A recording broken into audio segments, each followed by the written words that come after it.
Welcome to the 108 podcast, starring the drunk uncles of White Sox Twitter.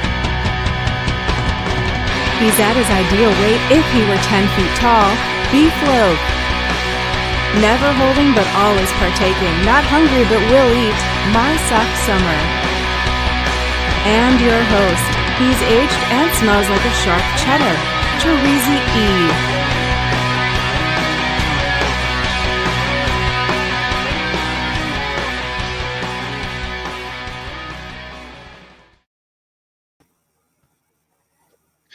Thank you, Cornsey. Welcome to the From the 108 podcast.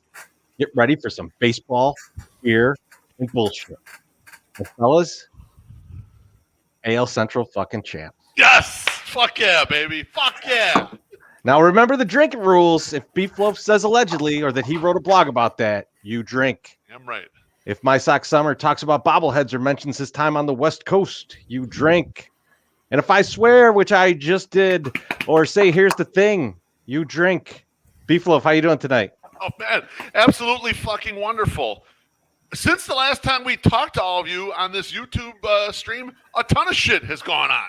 I had a little spot on the Sox in the Basement podcast with my guy, Chris Lanuti, which happened to be right in the middle of the day. So I got out there. I'm talking to the guy right during the work day. Little did my office know, but I snuck out for a little bit just to chat my man up. Then on Saturday, My Sox Summer and I, we had a 1 mile walk at Sox Park. I'm sure all of you saw a bunch of pictures of us stretching, getting ready for that damn thing. And it was a great event at Sox Park. There was, I believe it was Michelob Ultra was the beer. So My Sox Summer, that was your favorite, motherfucker. Yeah, it's delicious. Thanks to all 15 people that gave us their free drink coupon, too. So we didn't leave. And your boy got real fucking drunk in the middle of the day. And then kind of like got a little messed up there on Saturday night. I was hurting by the end of that podcast. Bro, the amount of people that were giving us tickets too, me, you, and Matt Ramsey were standing there in the one area, and people were like, "You guys want my drink ticket?" And we're like, "Yeah, of course." We got a little buzzed up. We could have used a nap, but we didn't have time for a nap. We had to turn it back around, get ready. We had the live show at the Ballpark Pub with the Locked On Sox guys, Chris Tannehill, Herb Lawrence. That couldn't have went better. That was a great time. It was beautiful. Terrific fucking show. It was nice outside. Richie and Nikki, the proprietors of Ballpark Pub, took great care of us. They even gave us T-shirts and shit. I think the Locked On guys got hats.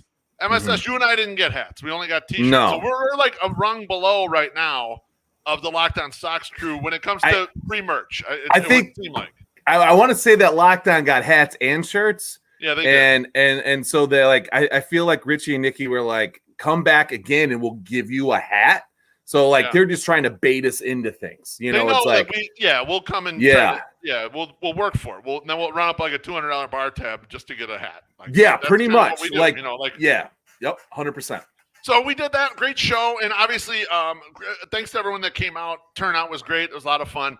I fucked up the sound because I stuck it in the wrong hole.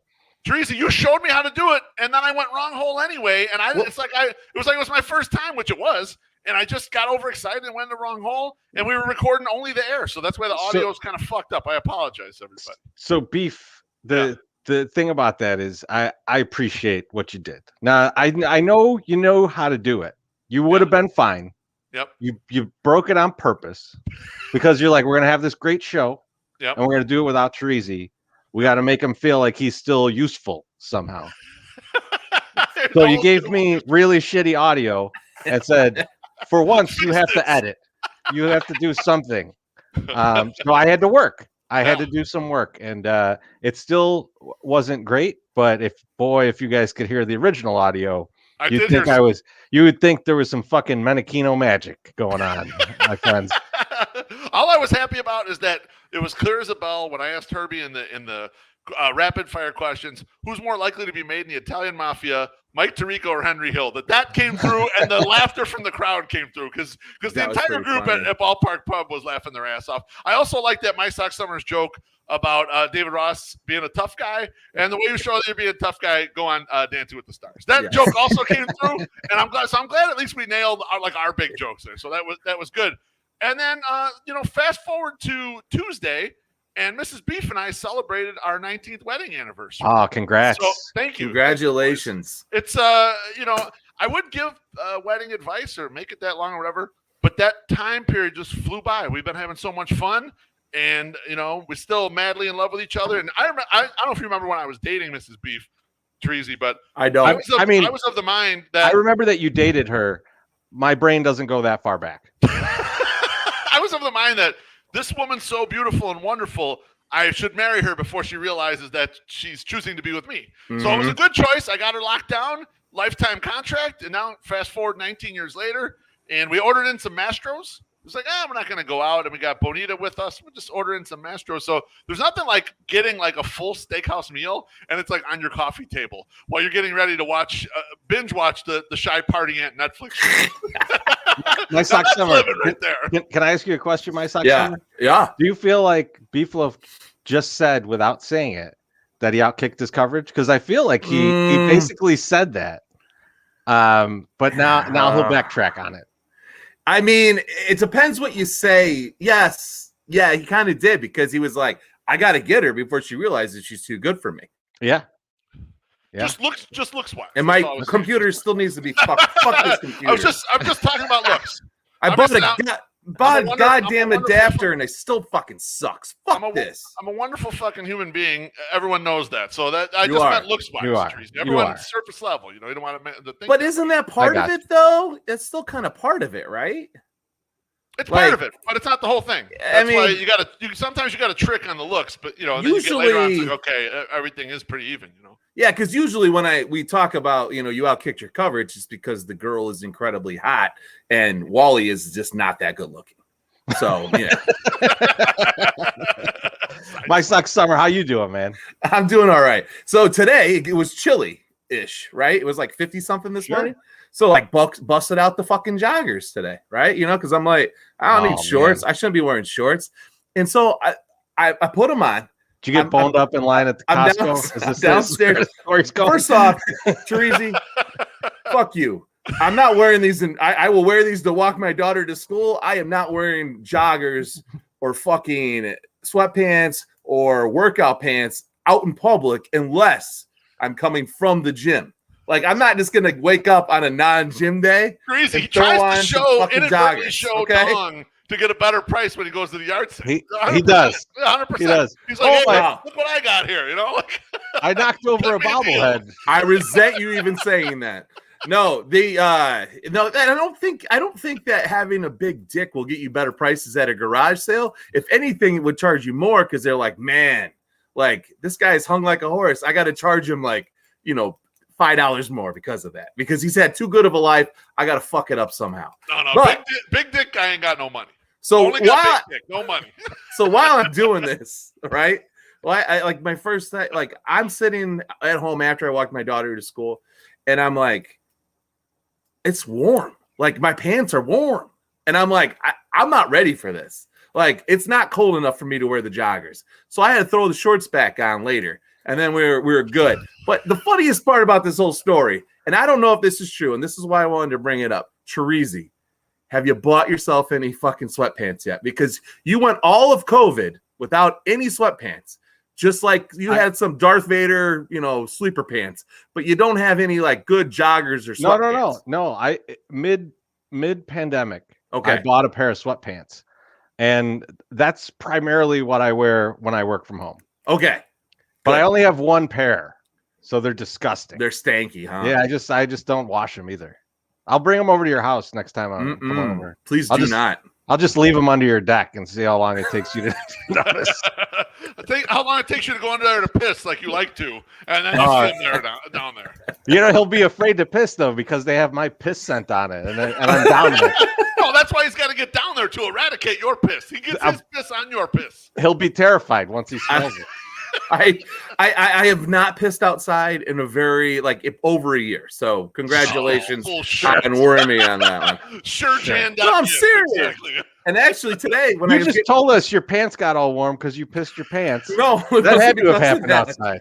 I fucking was running a little hot. I was running a little hot. And speaking of which, the reason that I stopped pissing in the back, because I was seeing rats. I saw a huge rodent today when I pulled into the garage and was pulling stuff out of the back of the car before I put it in, and he scampered under the fucking door. I have never I didn't yell like a little bitch, but I could have. And I hate rats, dude. Those things are fucking nasty. Bro, in Bridgeport got a lot of rats. There's a lot of rats in Bridgeport. Oh, I need to get a fucking snake. And I'm not even talking about the place that was across the street from me, Treasy. You know what right? I'm talking about that kind of rat. Yeah, that's right. Well, they had both kinds. They had both kinds in that place, coming out of that place for sure. Treasy, how you doing? I'm doing great. I'm doing great, man. So I this past weekend I wasn't hanging out with you guys. No, I was at Riot Fest, and so it was awesome. It was incredible to be out seeing live music again, and in a very comfortable environment too, because it was a beautiful summer day, both Friday and Saturday, just out there, and you can be as spaced or as close as you want to other people. It was really great. I had a great time, saw some really great bands. But you know what I was thinking about? Because we went and Living Colour was playing, and I've always been a big fan of Living Colour, and I got the chance to actually see them at the House of Blues a while back. Mm-hmm. And I don't even think they had an opener. They just played for 2.5 hours, something like that. It was just incredible. And so I went to see them, and it reminded me just how damn good this band is. And it really made me think about how different consuming music is now versus then. Right? Because if you think about it, Cult of Personality came out, I think that was their second single. It was a huge hit, right? Unbelievable.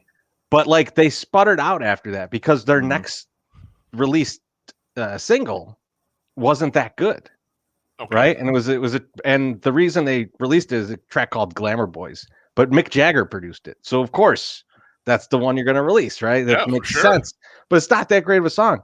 Nowadays, if someone told you, hey, check this band out, here's this track called The Personality, you'd go and you'd listen to that whole album on Spotify or whatever you use, right? Sure. And the album's incredible. There's there's 2 tracks that I'm just whatever. One of them is their follow-up single. And I'm just and it's man, if they came out now and they had an album like Vivid, they would be huge compared to what they ended up being. Teresa, you're right about the accessibility, because you hear the one radio single when we were younger, and then it's an $18 commitment to go to Coconuts and buy the CD sight unseen, and you only know one song, and you couldn't even steal them because they had prison bracelets on them, house arrest bracelets, and you couldn't get the things out. There was the only way to do it was you had to go out there and spring for the $18 CD. That was before you had secondhand CD shops, and then before you had Napster, where you could kind of steal everyone's music. You had to make a real commitment, and you're right. It's tough. Unless you get a second single out there that people love, you're right. It's just tough to get discovered.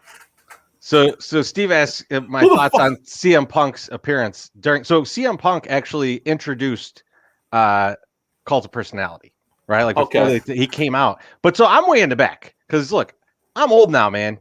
What I do is I go as far back as possible away from people, but as close to the soundstage as possible. Because the guy in the soundstage, it sounds the best there out of everywhere. So I want to be near that, right? Yeah. But I still want to be in the back because, I would break into a million pieces if I moshed.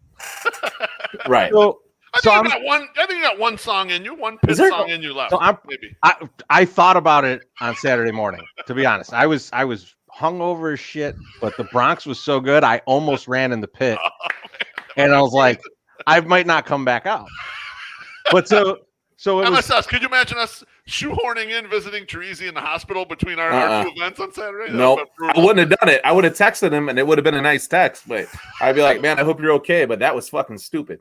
But so CM Punk goes up there, right? And so I'm really far back, and I'm thinking, who would be introducing them? And I see like the guy's got a bunch of tattoos. He's kind of a big white guy, and I'm like, it's probably Henry Rollins. Henry Rollins is not big. Henry Rollins, like 35 years older than CM Punk. But I was just like, it's probably Henry Rollins. Who else? Henry Rollins is like 5'2". I don't know. I mean, you can't tell height. You can't he's tell little. Height. They're on stage, man. He's Corey the little guy. Corey Glover from Living Color could be 5'4" or 6'2". I have no idea. I just think it's where you're like, big white guy might be Henry Rollins, and Henry Rollins is literally 5'2". Yeah. I meant big, like his arms were big. Like the guy looked like he could punch someone's head off the body. He's yoked out. And that's Henry Rollins used to be yoked. I don't know if he is so much anymore. Is he? He's like 65 or something. I know, but still, you can still be yoked at 65. I only know like one yoked out white guy that would be introducing Living Color. Apparently, there's a different one. I fucked up. My sex number. I envisioned Teresi. He's talking about his oldness, and he's in the back. I envision him being on a platform that 4 people are holding up, so that he's up high enough, so he's got a good sight line to the stage. Yeah, I like that. I also like that he's dropping like music knowledge tips on people, and he's done this before. This is not the first time he said "stand by the sound guy," but like he's like, you gotta stand by the sound guy because that's the guy that's dialed it all in. I'm like, good job, buddy. That's good. It is a good idea. It's true. It's true. It's 100% true. Well, and also you get a little gangster lean on the, Oh man, if you get that, gotta be careful though. Now, here's the thing, Beef. What was really good about being near the soundstage was there was also right behind the soundstage there was a little beer setup. Nice. Ooh. And you know what they sold there? 24-ounce Goose Island cans. Oh shit, man! 24 ounce. Down on? IPA? The IPA. Oh, there was the IPA and 312 back there. And so the IPA, and you know what's you guys want to know something? Was it fresh? It was fresh as hell, man, because they ran out of the Riot Fest Sucks. Of course they did. That's probably the awesomest beer ever. On Friday they ran out of it. And so like everything was like being restocked all weekend. But our koozies, our Sunday soak koozies can hold a 24-ounce can. That's that's awesome. That's huge. It might not ever be the same. Right. It's gone 24 ounce. Ruin the fit. I was like, what's the drop? The fit. The fit. Yeah. The fit. So it's time, my friends, for a little something special that we like to call the show poll. I love it. That banana makes me happy every time I see it. Every time I see it. And so today, Beef had it for us. He wants our favorite Chicago clincher game. Clinch. Now, not 16-inch softball clincher. Not clincher. It can be a 16-inch softball game, but it could be. But this is like clinching a division or a playoff spot or everything except in the next round. Yeah, everything except person in the next round or whatever. Yeah. So I think everybody's been thinking about this game. Mm-hmm. So I'm going to go first, and I'm going to say the blackout game. The blackout clinching in the blackout game is an all-timer for me, and I think it's because I was there. Beef, you were there with me. Fucking right, you were, baby. And man, that was incredible. That was the first year we had season tickets. Yep. So yeah, so I'm gonna take that. So you go blackout game. Probably the best game I've ever attended as far as like magnitude and result. Fucking absolutely outstanding. Loaf, go second because I can go last. I'm gonna go second. I'm gonna say, I'm gonna go way back to when we were kids. Way back. Oh yeah. We were both alive for the '85 Bears. However, yes, we were. I was alive too. And we remember it. Yeah. Well, yeah. I'm doing a little analogy with my brother here. So we were alive for that team, but that team felt more like it was our dad's team. That's Dad's team, and Dad had been through all the suffering and all the shit, and like we watched the '63 championship the night before the Super Bowl. It was like all this shit. But in 1990, when the Bulls were running up on that motherfucker, that was our team. We had our own team, and that was not our dad's team. So I'm going to pick May 27th of 1990 in Auburn Hills at the Palace, sweeping the Pistons to get to the NBA Finals. It was the last hurdle where you're like, okay, we're going to do it now. And the Bulls are the best team, but you were still scared of the Pistons. And when you whoop their ass and you realize the Pistons are old and bad and terrible and none of these games are close, we're going to win the title. So for me, it was the clincher in Auburn Hills in 1990. I love that one because That's a good one. I remember you say, they were old and bad and they were on the downside of their time. But like, we did not think that when we were watching those games. You felt like, man, this team is on the level with the Bulls. And when you realized that there's not a team on the level with the Bulls, it was like, holy shit. And you just went like, I remember us going crazy in the house. I mean, Mom and Dad probably hated it. I'm assuming we were just like jumping on the coffee table and shit and jumping on the couch and kicking the dog or whatever we were doing. But that's a great one. Even the next round, like the Lakers sucked too. But you didn't. But you were worried. You were aware of the Lakers, but they weren't as good. But you were still worried. You were like, "Fuck the Lakers! We got to play the Lakers now." And then we whooped the Lakers' ass. So then it wasn't like, all right, whatever. And then we expected championships forever. I don't think I was worried about any other Bulls postseason ever after that. Much so that I'm not sure the final 3 championships I ever watched a postseason game or a preseason game, like a regular season game. You're not lying about that. I was like, because even the year that Jordan took off, I thought the Pippen-led Bulls are going to whoop everyone's ass. Yes. Too, man. I thought they were going to go to the finals. That 72 win season, I was like, I don't think I watched a regular season game the whole time. And that was like the best, like probably one of the best, season performances of any team. I was totally not interested. It's like, we're going to be in the playoffs, so I don't need to watch this shit. I'm going to go smoke some more dope. So, all right. So Bulls over Pistons. Yep. 1990, if you could fit that in there. Pistons. And it's MSS's turn to pick. Yes, it is. And then I'm going to take us back to a year that people are going to be talking about in the next few weeks, like a lot.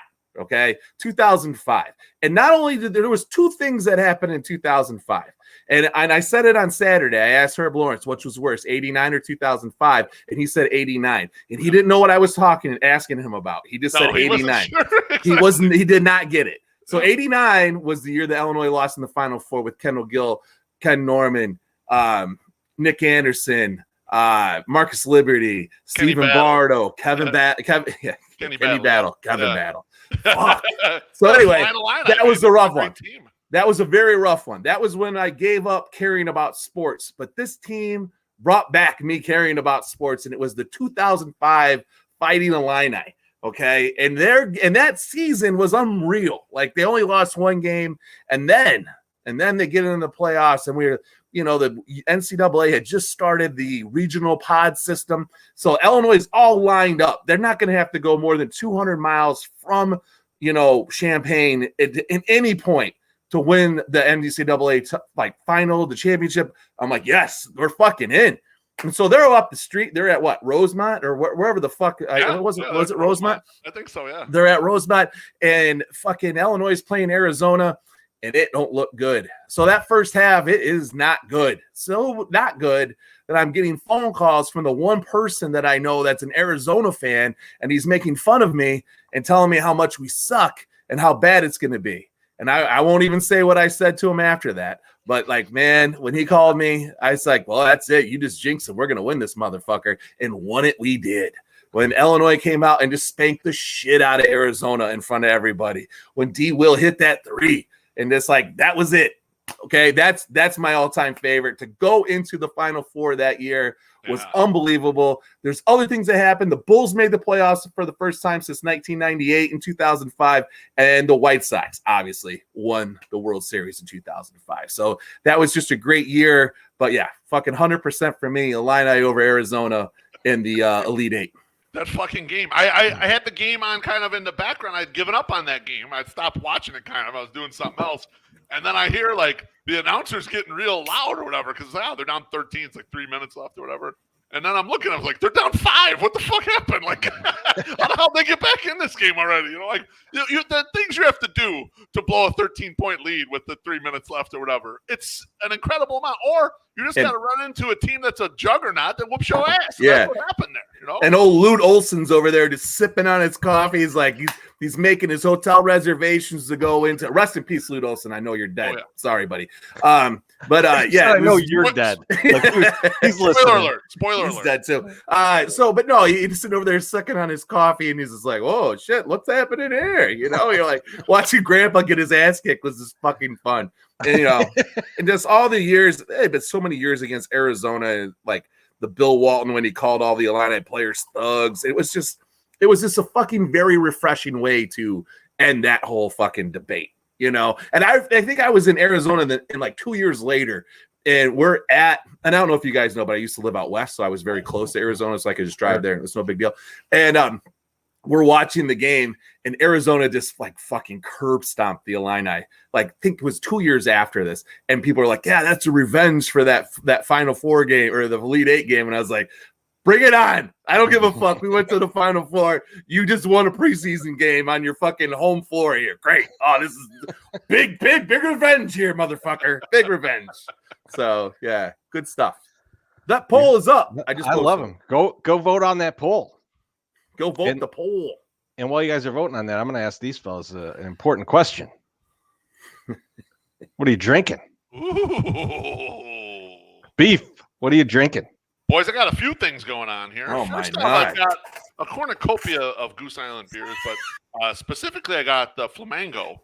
Oh, yeah, that one's good. IPA, and I'm finishing up right now. It's really good. This is what I'm starting the night off with. I've got it backed up in the mini fridge with some Next Coast and also some Sox ales. But the most important drink that I have tonight, Treasy, and it's because it's a celebration, I have this forbidden tequila. So a quick story about this tequila. Is that in a maple? It looks like it's in a maple syrup. Yeah, it's in a maple syrup jar because this tequila is basically illegal. Shouldn't be in this country, anything like that. We went to our cousin's third wedding. I think we may have mentioned it on the podcast. And his wife's father has a connect in Mexico for this very exclusive tequila that allegedly is really not distributed at all. It's just made privately for like wealthy individuals, and was able to get them as a wedding gift a barrel of this tequila, which they had to drag across the country. I won't get into the specifics, but they had to drag the barrel themselves across the country, and then they bottled it themselves and gave it out as gifts to everyone at the wedding. So every couple got one of these. So I'm going to try the forbidden tequila tonight, and I got them beer backed. I'll probably try it while you guys are discussing what you're going to drink, but I'm super excited to try this. Treasy has this tequila as well. I've got some too. I'm not getting into that tonight, and you'll know why in a second. But MSS, what are you drinking, my friend? I just polished off a Gator Rider from our friends over at Goose Island, which is a pina colada hazy milkshake IPA. It's fucking delicious. And yeah, that's gone. I have moved on to the Hazy Dog from our good friends at Goose Island, which is a double dry hopped hazy IPA, because hazies and double dry hop seem to be the shiznit right now. So that's what everybody's making. The Gator Rider is a 6% alcohol. The Hazy Dog is an 8%er. So after this one, I'll be primed and ready to go for some Sox talk. What are you drinking, Chorizo? Oh man, I think we're all going to be in good shape because, I busted out something nice for getting that division win. So I got the Bourbon County. Yes, nice. So I'm having one of these in my. You got to work tomorrow? I do. It's gonna be a great day in my Chorizo pint glass. Baby, is that a Mandalorian? That is a Mandalorian. I think SPF's asked if that was a Mandalorian pint glass. It is with the Chorizo name on it. That's sexy. Chorizo, this forbidden. Did we get you that? This illegal tequila. Yes, this was from the summer family. That's what I was like. Got me that for Christmas. That's right. This illegal tequila is incredibly fucking smooth. Nice. All right. Incredibly smooth. I had a sip already. It's tremendous. I'm having another sip right now. I feel like that's some bullshit Mexico story. I don't think so. I'm not getting into it tonight, Beef. Damn good. But the Sox are away this weekend. Yep. I assume we're going to hang out. I think maybe we get into it. Well, maybe we get really into it. Not just a little nip. We get way into it. It's really good. I'll be honest with you. Oh, you're not talking about me. That's right. And I saw the brother thing again. I saw the comment from White Sox Sal that this might be my last show. No, I will not get whacked out with. This is a family. I'm going to be okay. Don't worry about it. I didn't tell the whole story anyway, so it's going to be. If anyone can make him disappear, though, it's your cousin. So your cousin can probably make you disappear. That's true. So just he loves me though. He's not going to do it. That's true. All right. My Sock Summer. Take a sip there and pay some bills. Oh, that's delicious. Loaf. Yes, sir. Pop quiz time. Name the sponsor. Big supporters of all things White Sox. AL champion White Sox. AL Central champion White Sox. And sell cars, and they're not Jagoffs. Who is that? Ooh, I think that would be Mazda of Orland Park. Yeah, that's right. Motherfucking Mazda of Orland Park. Them guys down there off 159th. They have tons of new and certified used cars available to choose from. You know that car you see in the concourse at Sox Park? Yep. That 2021 Mazda CX SP was donated by Mazda of Orland Park to White Sox charities. Like us 108ers, they like watching the Sox, donating money to good causes, and tipping back a few brewskis. Does that sound like a guy you want to buy a car from? Of course it does. So give them a follow over at @ZoomZoomNation and check out their worldwide webpage, MazdaofOrlandPark.com. They are a Carfax top-rated dealer and take advantage of that $500 discount for Sox fans. Fuck Sox fans. Fuck Cubs fans. Whoa. My God. Mazda of Orland Park, home of the Zoom Nation. 8910 West 159th Street, Orland Park. 708-444-3200. Zoom. Oh, baby, that was like a third ad read. That was the third ad read quality. I hope the audience loves it. Did you say fuck Cuck fans? Yeah, I'm pretty sure. I said fuck the Cuck fans. Yep, I did.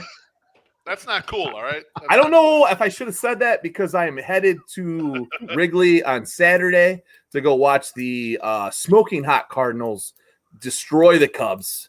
My wife wants to go and see her cousin. There's talk of a suite, being able to sneak into a suite, rotate in, rotate out. I mean, her cousin, you got to explain, former 108 podcast guest. Podcast guest, former Daniel Palka teammate, fireballer, TJ McFarland. The reason for the success of the Cardinals. I have not written the blog yet. I know I teased it to you, Loaf, but there's a reason that the Cardinals are smoking people left. Yeah, and it's definitely because and it's TJ McFarland. That's right, you're damn right it is. Well, you guys already started in on this, but man, let's get into some baseball talk. Frick yeah. Because I don't know if you guys heard, but the White Sox clinched the division today. Clinch. I don't know if you heard about it. Fuck yeah. Maybe you weren't paying attention. Maybe no one went up there and told you. You've gone a long time. But so beef. You know what I'm thinking? I'm thinking today. Barely. 2008. Last time they won a division. Yep. I know where you and I were. Yes, right? Sir. We were at the blackout game. We were having a great time. But it made me wonder, where was my Sox summer? And so I'm going to try and guess. And Beef, you can give a guess too if you'd like. But so I'm pretty sure he was out west. Yep. Which means that game started at like 4:30. So I'm assuming MSS, you gave some bullshit excuse to work and said like, oh, I gotta go. You know, I got to drive someone to the airport, or I've got a doctor's appointment, or my foot hurts or something. So, foot hurts is more of a bullshit excuse you give us. But so exactly, you get out of work, and then I assume you go to like some like sports bar-ish, but kind of divey place, probably porn actors might hang out at, that kind of thing. Yeah. You somehow convince them to put the White Sox game on. I don't know. You're a smooth talker, so I assume that was not a problem. That's true. And then after many Bud Heavies, you're sitting there and you're telling people, you know, I used to live out in the Midwest. I think that's the vibe that I'm thinking of you enjoying the blackout game in. I'm trying to remember this, and I know I have a towel from the blackout game. They gave him away because I know Farmer Matt and his wonderful wife went to that game. It's just a black towel, though, right? No, it's a white towel, which is very weird. That's what it was. But maybe it was just like when they were giving away at the park. It might not have had anything to do with the blackout. I'm somewhat positive. I skipped the gym day to go to the bar, center field, that bar that I used to hang out over in Huntington off of I don't remember what it is, but big main street, Slater. It was like Beach Avenue, Slater. And it was my local bar. So the Sox would have been on anyway because they know who's coming. So I envision, this is kind of close to what I was envisioning. I envision MSS not taking off of work, bouncing at a bar, but being inside the door so he can keep an eye on the game. But he's making money at the same time. He's earning, and he's fucking watching the game, ripping heaters and shit. Definitely. And then after for the celebration, that's a night full of blow where he's hitting on curvy blonde women. That's how I could see his. That's the celebration for him. Like we went to Kroll's Treasy and celebrated. MSS, pile cocaine, curvy blonde women all around. I don't know. He rips open a Beanie Baby full of cocaine. I can't remember the dating situation that was happening at this time. It was 2008. Yeah, 2008. I still was employed, so I did have a job. So I definitely somehow got out of the job or just went late. I probably might have just went late. Like I might not have watched the whole game. And because I didn't have the job the last 2 years I was there. Long story. We'll talk about it some other time. And then I don't remember the dating situation. So, but if somebody was offering, I was taking. So then there was, and if there was cocaine involved, not hungry, but potentially. I mean, potentially. Like I was just telling you guys last weekend or whatever that there was a guy in Cali that just used to get insanely good cocaine. I mean, it was just not fair because I barely, it may supposedly kept me away from any other type of cocaine because his was so good. It was like, I don't even want to ruin this nose with your garbage that has been stomped down 19 times from Mexico. No, thank you. Sounds like we got better connects in Mexico, Beef. So I think so. Stick with the forbidden tequila. Leave the cocaine alone. That's never been my jam. You got a nose this big, you can't afford that kind of addiction. So fellas, I don't want to see your brother on cocaine either. By the way, God, I don't need energy. No more energy. Don't need that. Guy would bounce right off of his exercise ball. So how are you guys feeling about this division win? My sex summer, I'm going to go to you first because I feel like you're uneasy. I feel like you're uneasy about this. I'm not uneasy. I'm not. And I keep telling myself a lot of things over and over. Like I'm not in celebratory, like crazy celebratory mode, right? Like because this was expected. Like, and I feel like it was, and I know that people come out and lay out flat, right? And I think it just hasn't hit me fully yet because as I'm sitting here thinking about it, you had your top guys that are out almost the entire year. You had guys that were supposed to be difference makers the whole fucking time, not there. You had guys that weren't supposed to be doing anything, productive offensively. I mean, read that one, Treasy. Read that. He's not wrong. The White Sox sale says MSS's Coke connection was better than his current internet connection. It was a pretty awesome one. But no, the what they did with what they were given was awesome. I mean, and it's like they got so far ahead with like next guy up guys. And then, like now, we're on the cusp of going and doing something good or great, right? Like they did something good. We got here. I don't want to say that we smooth into it. We sailed right into it with ease. But I have to like stop second guessing a lot of these things because I'm second guessing a lot of it, and it's not necessarily. I don't know. It's just not healthy. Like it's like I should just take it from face value and say, this is good. What they've done is good. What they've overcome is excellent. And like, let's just enjoy this. And I should just be enjoying this, not thinking about the next step. And that's where I need to start. I need a rest. What about you guys? You need a rest, dude. No, I need to come to rest in that valley of like just being happy. Because I need to collect my thoughts after this shit. After all that. That was too much? I think you're full of shit. That's why I got a problem with that. Hey, you know what? You're not alone, my sock summer. I think there's a lot of people feeling like you right now. And that are full of shit. But no, I was in the office today. I couldn't go in the office on Monday. I had to stay home with my daughter, whatever. I went in the office. I'm watching it on my phone because you can't get MLB.TV, but I could hook into the, my apps or whatever, the, NBC Sports Channel app. So I hooked into that shit and I'm watching it just on my phone or whatever. And when they clinched, no one's in the office. I go, yeah, it's really loud like that. And then, in Rudy at the end where Charles S. Dutton gives that like clap that's like a real angry but excited clap. I mean, the movie Rudy sucks balls, but that scene right there is awesome, right? Because he's really rooting for. That was me in the office. I wasn't in blackface. It was just me, but doing the clap like Charles S. Dutton right there.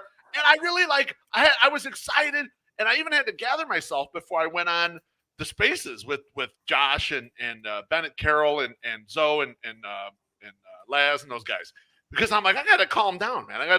I'm a little hyped up right now. I might have a little too much fire for that thing. But thinking a little bit back in retrospect, there's been a lot of out there, the division sucks, so it's not that big of a deal that they won this, and they haven't been playing that good, and they've been they're backing into this title and stuff. All of that is such fucking bullshit, man. The reason why the division looks like it's weak in hindsight is because before the season, Cleveland saw our huge fucking dongs and they were terrified of them and they got rid of everything. It's like, we're not competing with that. We don't want that monster that close to us. And then the Twins thought they could take it on, but then in the regular season, we fucked the shit out of them and beat them 13 out of 19 games and demoralized them. So the reason why in hindsight the division looks like shit is because of us. They were scared of us and we whooped their ass. So I apologize for nothing. We deserve to win the division by a lot. And I don't know if anyone else would have came in here and whooped ass like we did. Maybe they would have. Maybe they wouldn't have. We know they wouldn't because the Twins were supposed to. They were supposed to, right? This was supposed to be the Twins division. Yeah. They're like, everyone had the Twins and the Sox neck and neck. And most people, even in Sox Twitter, I was one of them, was like, I don't know if they're going to win the division. It's going to be really close between them and the Twins. But you know what happened?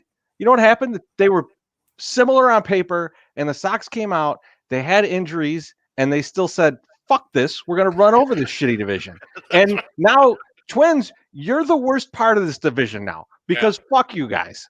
And I love that. How could you not be excited about that? And, I get it. I get it. When you're like, hey, we're not at the end of the road here. Sure, we're not. No. And it's not. I fucking had a party when I graduated high school. I had a party when I graduated college, man. I had a party when I got my first job. I had a party when I'm not done. But guess what, man? I'm going to fucking party right through all of this shit. Right, celebrate on the way, baby. Why can't we enjoy it? Celebrate. You're kind of still at your first job, though. So, I mean, I understand that, right? Oh, bullshit, man. I've been at my job for 15 years. It's like my 7th job. I'm 142 years old. I've seen a lot of things, man. Listen, I get it. It isn't some menial accomplishment. And I think that's the thing. But I also think that it's like, and a guy said it in the chat, and I can't remember who said it, and I apologize. But like they're not playing the best baseball right now. And so that's part of it. Like it's a little bit frustrating, I guess, to a kind of a certain extent. And I can see that from people. Yeah. I don't know if it's fair. But I feel like one of the things that I need to do right now, and I think a lot of people need to do, is you need to trust the process, because there's something bigger at play here that we might not necessarily know about. And maybe you guys know about it, and that's why you're excited, because we're like, oh, well, maybe Tony La Russa isn't the right call. Apparently he was. Hey, Carlos Rodón, I don't know if we should even bring him back. Well, it was the right thing. So I just yes, that's it. And it's kind of, I don't know. It's just it's rough. I'm believing in this, and I'm gonna let it see its way through, because I think that they're gonna get amped. But I heard Tim say in a post game today, he's like, Now it's time to play real baseball. And I was like, I don't know. I don't know if I like hearing that, Tim. So, like, is the team that's been playing fake baseball the last couple of weeks and just seeing what happens coasting in? Or are we like, and are we going to get psyched up? Or are they going to get amped up and go into the playoffs? Because when we're playing the Rays or the Astros, it ain't going to be like this. You know, like, we're not going to just be able to beat a team just because we want to beat them, you know, which I don't even know if they can. So we'll see. My Sox Summer, if they hit a bunch of home runs, they will beat the shit out of you. That's true. And that's true. That's the thing. I think a lot of people are worried going into the playoffs. But what are the playoffs all about? It's about good pitching. That's right. About hitting home runs. That's right. And are you worried about our starting pitching or about Not really our ability to hit home runs? The most worried I am is about one guy in the starting rotation, and we'll get to him in a second. But we have the pitching, and we have guys that hit home runs. They haven't hit as many as I'd like, but that doesn't mean that is not there.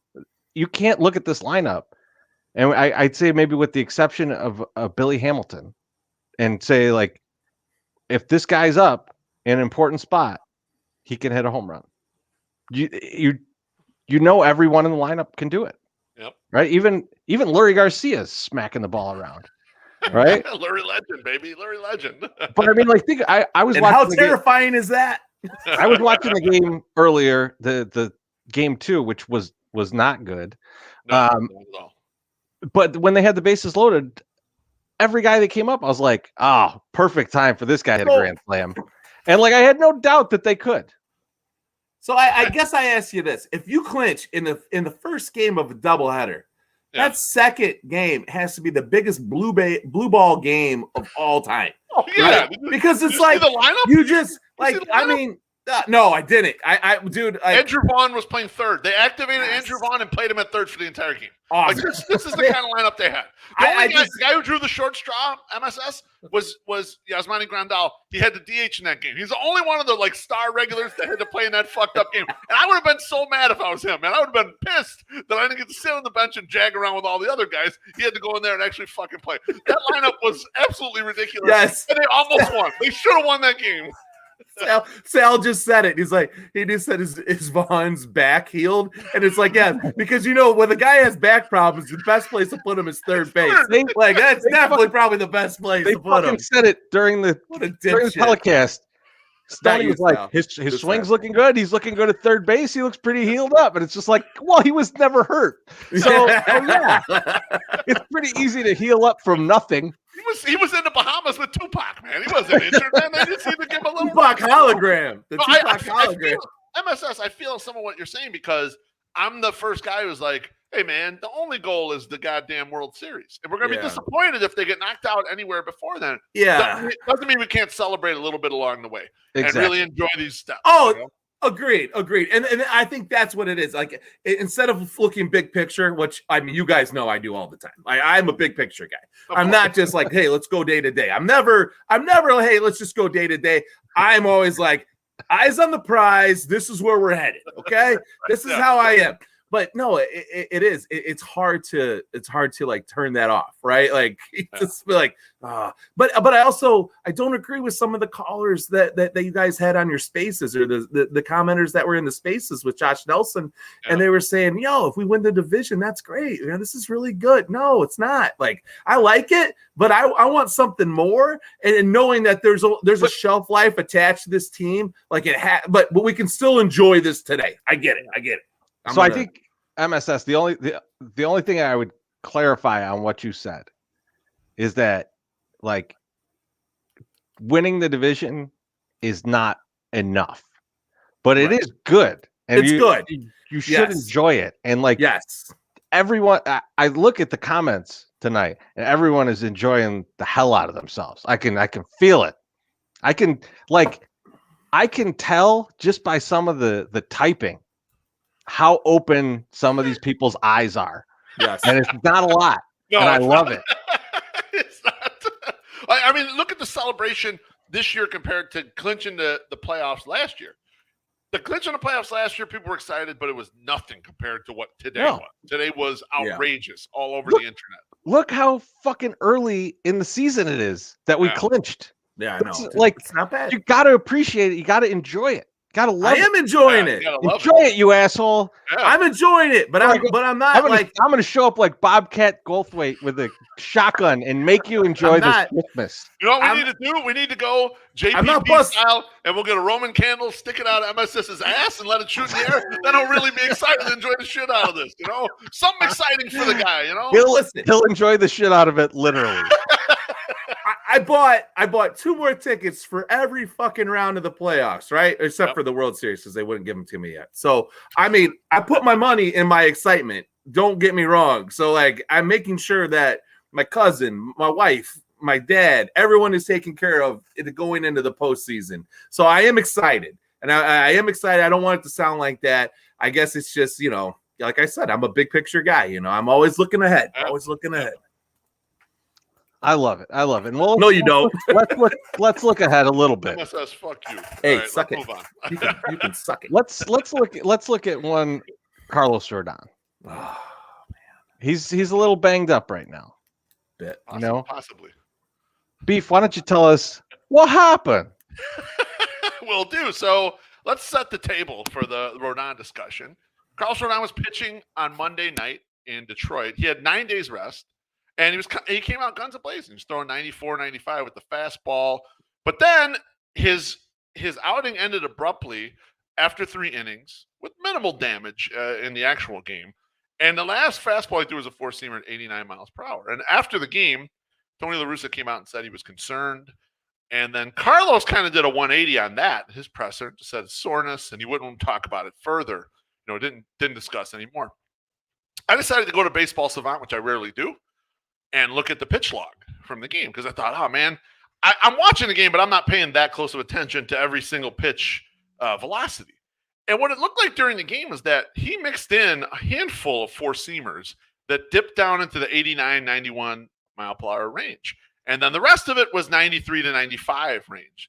So I don't know if it's a case of he was trying to be deceptive and like throw a lower speed fastball at points in this, or if his goddamn arm was hurting so fucking bad that he couldn't keep up the intensity he needed to keep the velocity up the whole time. So he had dips during the actual game.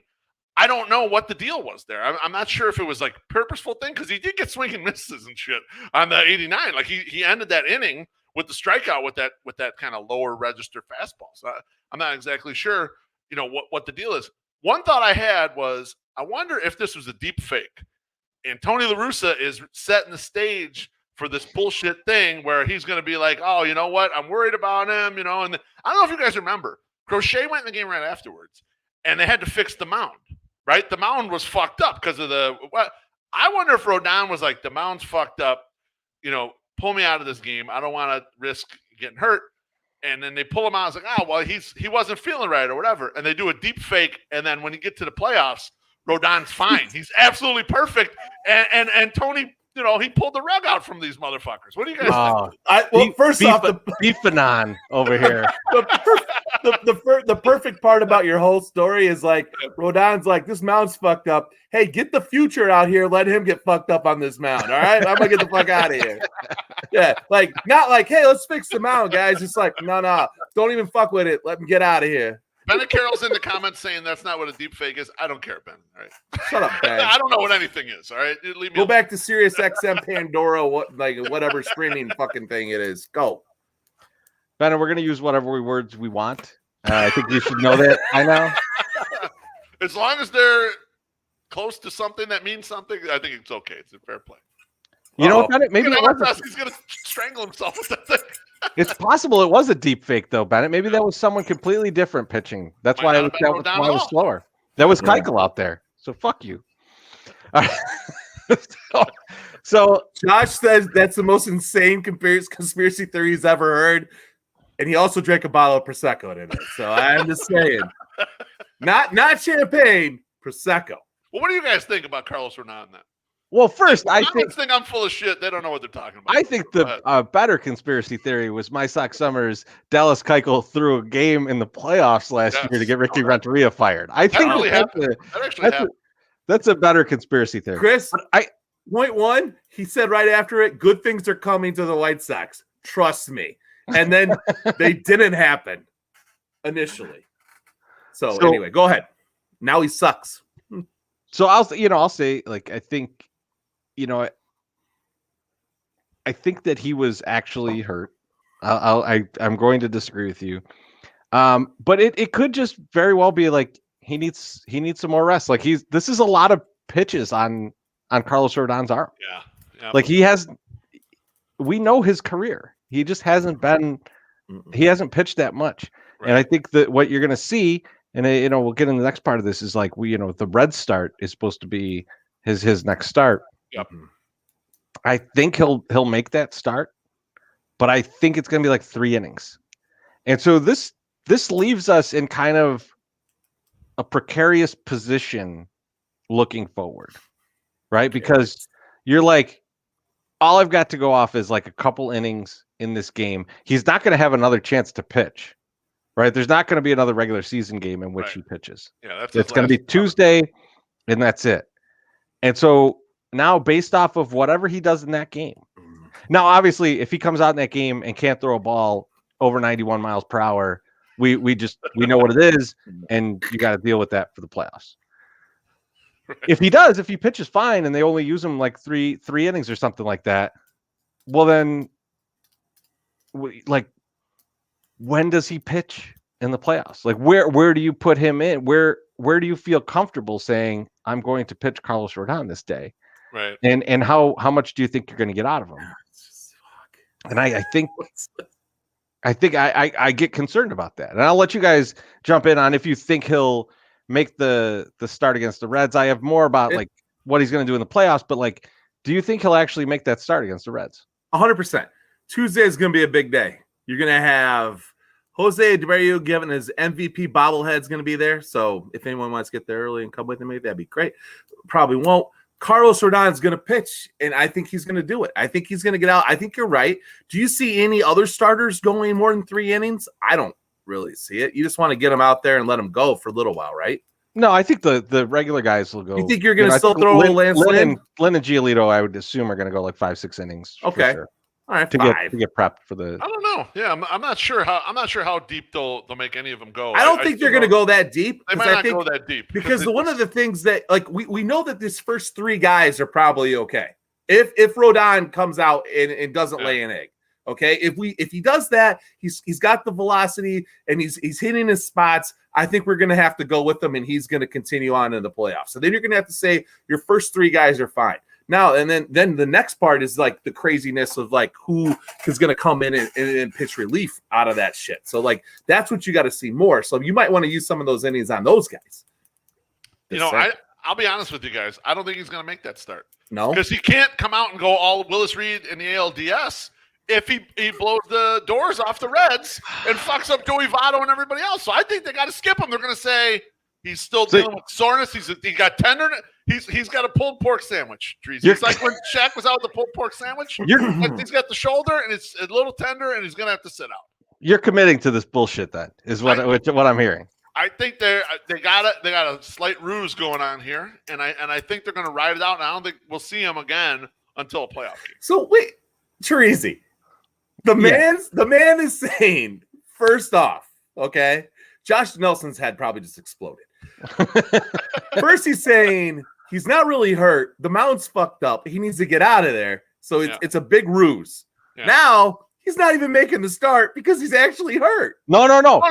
He's saying they're building it up more. This is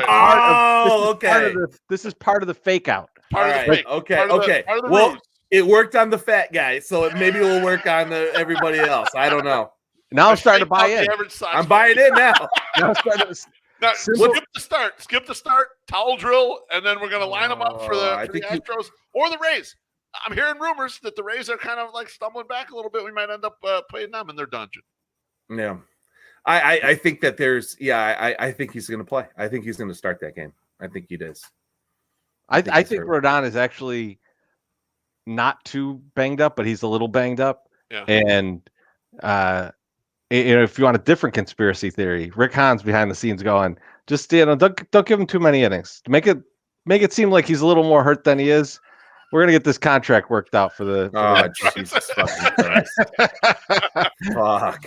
You drew me in, beef. You drew me in. Now I'm all conspiracying myself. If I could just get the chat drawn in now. The chat, they're not involved. They don't get him. Get him a tinfoil hat too. Chat, tell us your favorite conspiracy theory. Is it that we never landed on the moon? All right. The reptilian people. That's true. He was actually a documentary. It wasn't. The moon is a spaceship. Yeah. All right. So Beef, I'll start with you because yours is going to be the most ridiculous. But how is he deployed in the playoffs then? I mean, he's deployed exactly the way he has been all year. He's going to be a starter. I would put him in game 3. And I think he'll be marvelous. He'll come out of there and he'll be extremely well rested, obviously, because he does do better when he has longer rest. So having a nice long rest for him, he'll come out throwing BBs and he'll be terrific. And again, they won't worry about it the rest of the playoffs. We'll forget about that whole story, that whole storyline that at the shoulder or whatever. He'll be good going the rest of the way. Interesting. MSS, where are you putting him in the playoffs? If he's assuming he's healthy, if Los is healthy. He's going to blow the doors off. Don't even trip. That's what I wrote. That's my quote. Don't even trip. That he's going to be fine. Yeah, no, I think he'll be fine. And I think he is definitely your solid number 3 starter. And if he's not, you got Cease that just flies right up in there and fits in there just fine. And then that creates a new headache. But See, that's where it gets a little sketchy for me. Yeah, my Sock Summer. So if let's say Los is healthy, but they decide, they're a little worried about it. I could see them moving Cease into game 3 and saving Carlos for 4, giving him an extra day or something. But I think that scares me more than anything, because then you have Carlos when you don't know what he's going to be able to give you. And a potential save. Yeah. And you don't know what Cease is going to do the day before, right? So if Cease needs to use up a bunch of the bullpen, and now you got Carlos who's struggling, and you need bullpen, it's going to be bad. So I think I'm with you guys on game 3.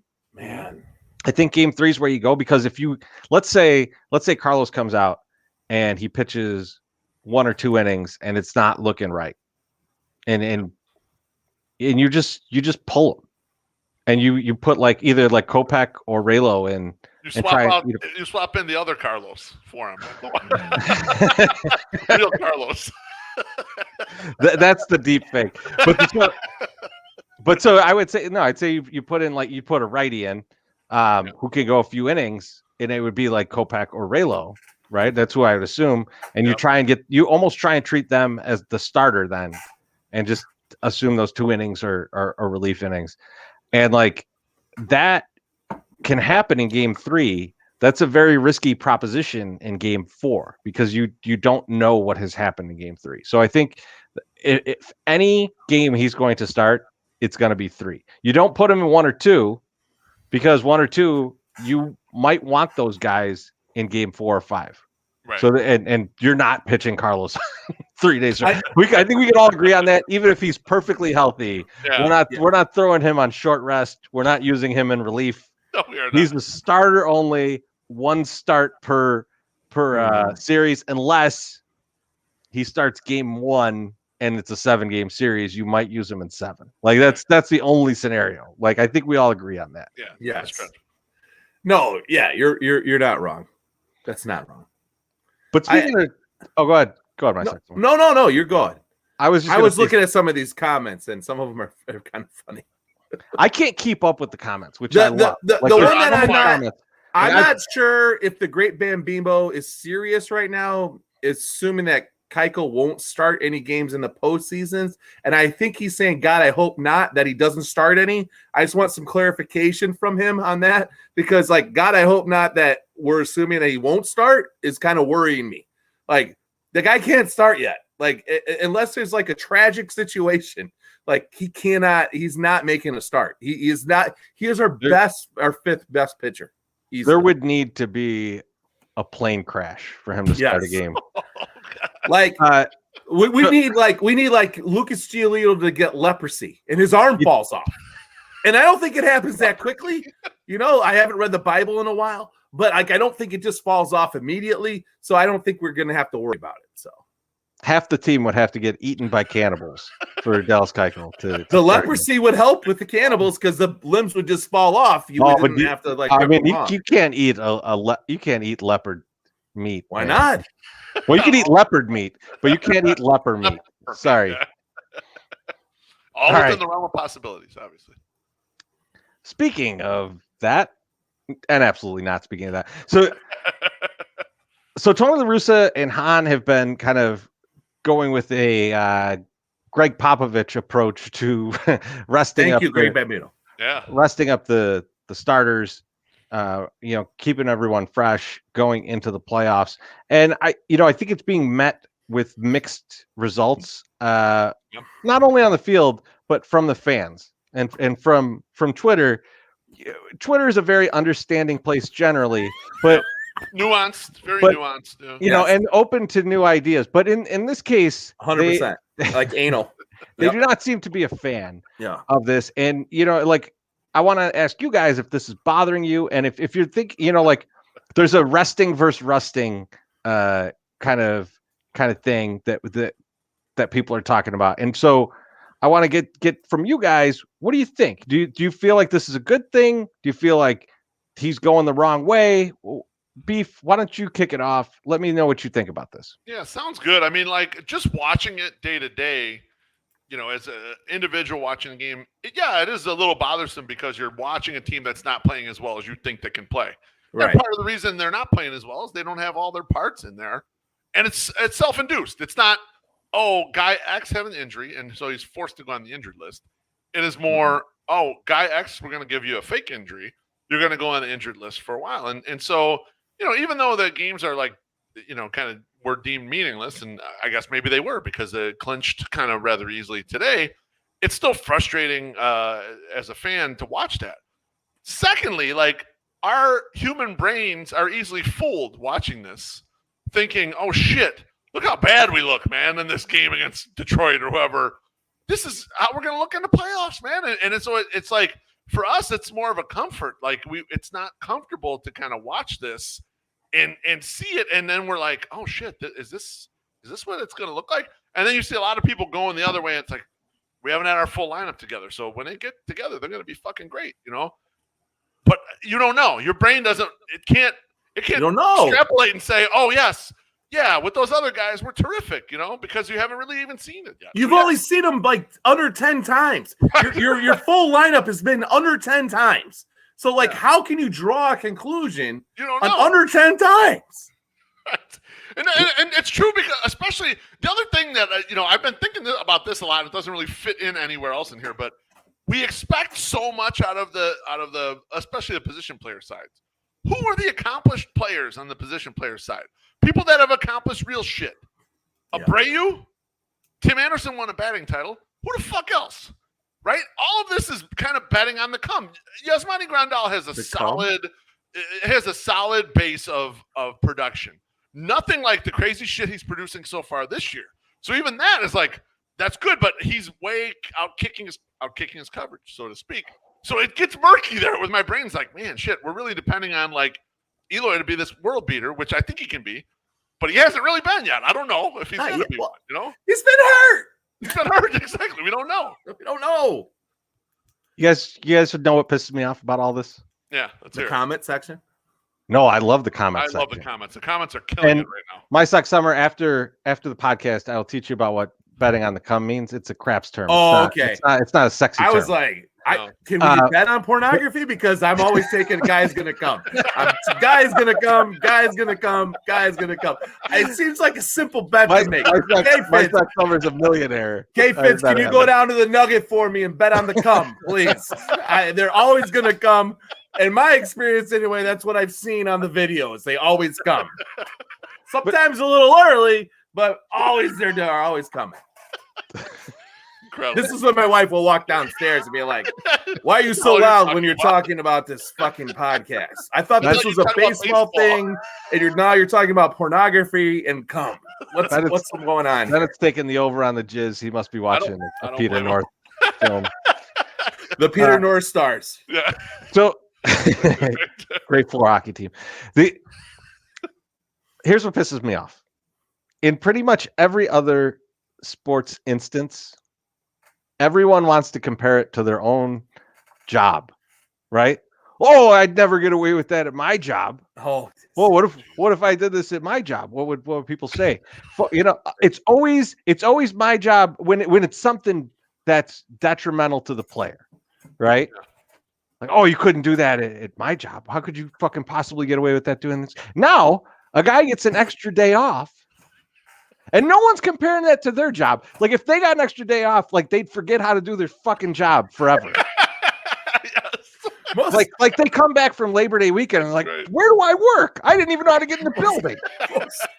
And a lot of people have been working from home. So, like, you're definitely jacking off jerking around way more than you ever have been now that you're at home, right? Like, seriously. I don't mean jacking off in the sense of actually jerking it. Not where I was going, but I see you're still focused on porn brain. He's got porn brain on the car. What I'm saying, he's tunneled in. What you're saying at my job, like you want to get away with this, and I was bridging the gap, as they say, with the fucking into they're lazy, they're not doing what they're supposed to be doing. You should be working hard 24/7, and I'm saying nobody works hard at their job 24/7. Right? No, yeah, and that's what I'm saying, and that's I'm with you. I'm sorry. I'm sorry if I fucked that up. I'm sorry. No. I think we're saying similar things. I just you threw jacking off at your computer during work from home. It threw me off a little bit. All right. Well, but you know what? That's probably happening too, but I wasn't gonna say that. I've somehow recovered from it. Almost like Major League Baseball players who have done this as a professional career for years can probably bounce back from a day off. I'm gonna think yes. I would assume so. I would assume you gotta really think about it though. Like think about it this way. When you are doing something very strenuous, days on end, that day off doesn't fuck with your ability to do that. No. It just helps you feel better. Like your body has time to heal. Yes, gives you a fucking break. It's why these guys generally don't get that. It's not a normal thing that happens. That's why PEDs have been rampant in baseball since like the 1950s. Yeah, it's recovery. Right? And the recovery. It's never been about even in the steroid era. Most of the steroid guys that got busted were about trying to recover from injury as opposed to just trying to become big monsters like Barry Bonds. But like the PED thing has always been about staying focused over this long, strenuous season, over all this travel, over doing all these things. So when you see a guy get DL'd after a home series and then the away series go, and then what day does he come back on a home game? He hasn't had to travel. This has been designed to keep him at home, to keep him in his own rested. bed every night. Yep. This is jerk off. This is and jerk off. In Andrew Vaughn's case. Hey, home. Sometimes home is where the heart is. And so you got to take that into account too. But like I think that's the thing that people are missing. Like it's not like guys are just going to forget all of their fundamentals. Yeah, a guy could get rusty after 10 days, and they're going to take a couple at bats to get back. But not a lot of at bats. How long does it take Timmy to get back to feeling like right back in place? Because I feel like he had a pretty damn good game today. He did. He did. Absolutely did. Now, Teresi, let me ask you, and Wolf, I'll ask you the same question. You guys can answer the same way. So now, do you buy into any of the things when they're like, oh shit! Fucking goddamn it! And Kimbrel can't pitch in the 8th because he's so fucking tuned into pitching in the 9th. You put no stock in that. No stock. He can't pitch in the 9th either. Well, that's true. I mean, you're not wrong. But like, there's all these people that are like, oh, you're trying to. Go ahead. All you had to do was look back to his Cubs tenure, and he had kind of gotten off track, and he wasn't very good. And then when he built this shit back up, and he pitched great in 2020, most of that was in non-save situations, and he was pitching a lot in the 7th and 8th inning, and he was pitching terrific. So, like, there's a lot of evidence of like that's total bullshit. People kind of make up narratives like that. Well, I'm sure there is some psychological effect to I have X role and this is what I do, and when you come to work every day, you're doing that. I'm not discounting that does exist in some capacity, but I think it's loose. I think it's a little flimsy. People can adapt to a new role pretty quickly. I think though, Beef, there is a correlation to regular jobs could be made here, right? Now, Kimbrel was out there closing for the Cubs, right? But the Cubs ain't going nowhere, right? Like, so I think people will make a move in their career to go either lateral or even a little bit below if they're at a company that's going down the shitter. Yeah, right. And they got more upside at the next spot. So when he got traded, you know, if he took that and looked at it like, oh, I'm getting demoted in my position, that's a fucking bullshit way to look at it. When you go, like, I get another chance to pitch in the playoffs and just polish up this Hall of Fame resume. Like, that's the way that he should be looking at it. I assume that's the way he is looking at it. Yeah. Right. He's just been having some problems.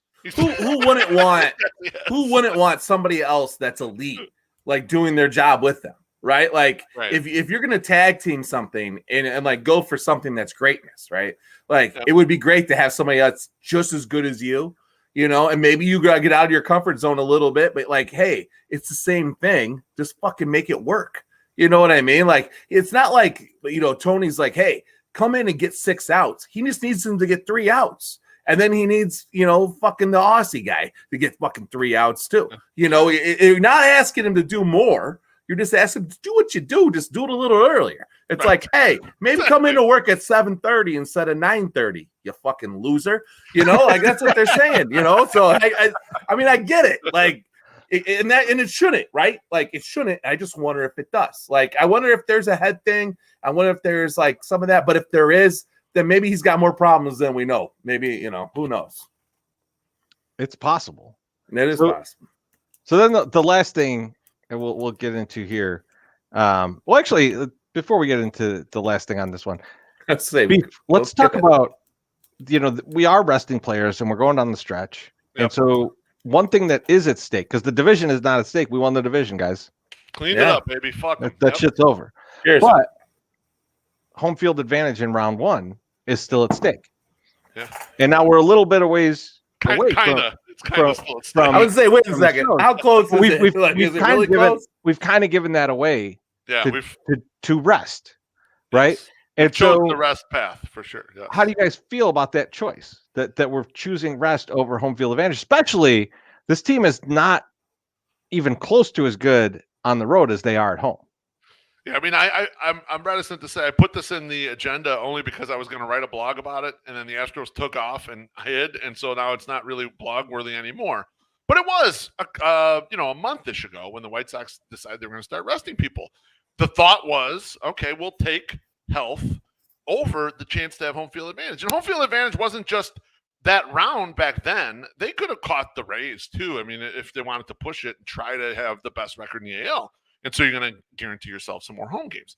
And what I see a lot of, and I just want to talk to the points a little bit, and then feel free to make fun of me as we go, or if it's too boring, you squash the whole segment. But I see a lot of the stats guys, they hand wave away the home field advantage thing because they say playoffs, it's a crapshoot, which obviously that's a small sample. There's going to be a lot of variance in a 5-game series, or first team to win 3 or first team to win 4 series. There's going to be a lot of variance there. But it doesn't mean you hand wave away all home field advantage. I was doing some quick calculations with some betting lines before this, and I was looking at the Astros versus the White Sox.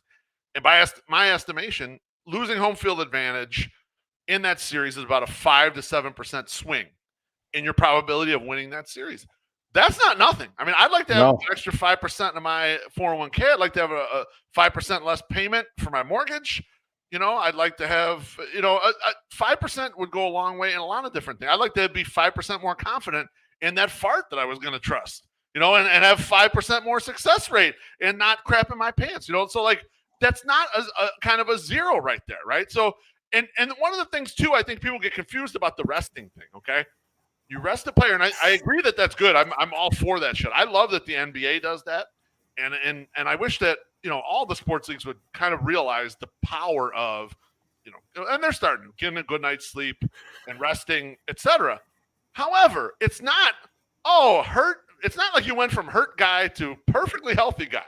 What you're going from when you rest Tim Anderson for 10 days is 68% Tim Anderson, 68% effective Tim Anderson to 79% effective Tim Anderson. Or Lance Lynn, if you rest him for 10 days, it is 65% effective Lance Lynn to 71% effective Lance Lynn. It's not, you don't go to fully healthy. They're not going all the way there. So it's a non kind of binary thing that I think everyone just says you go for the rest because then they're going to be healthy. And it's like, no, they're not going to be fully healthy. They'll probably be better than they were, if you kept playing them the whole way. That they're going to be worn down more if you play them the whole way. And so I think it's kind of a mystery. It's not a panacea. Resting a guy is not a complete panacea. And you're seeing it because if you believe Carlos Rodon's actually hurt, okay, you weren't able to avoid that one, right? You weren't able to kind of get out of that.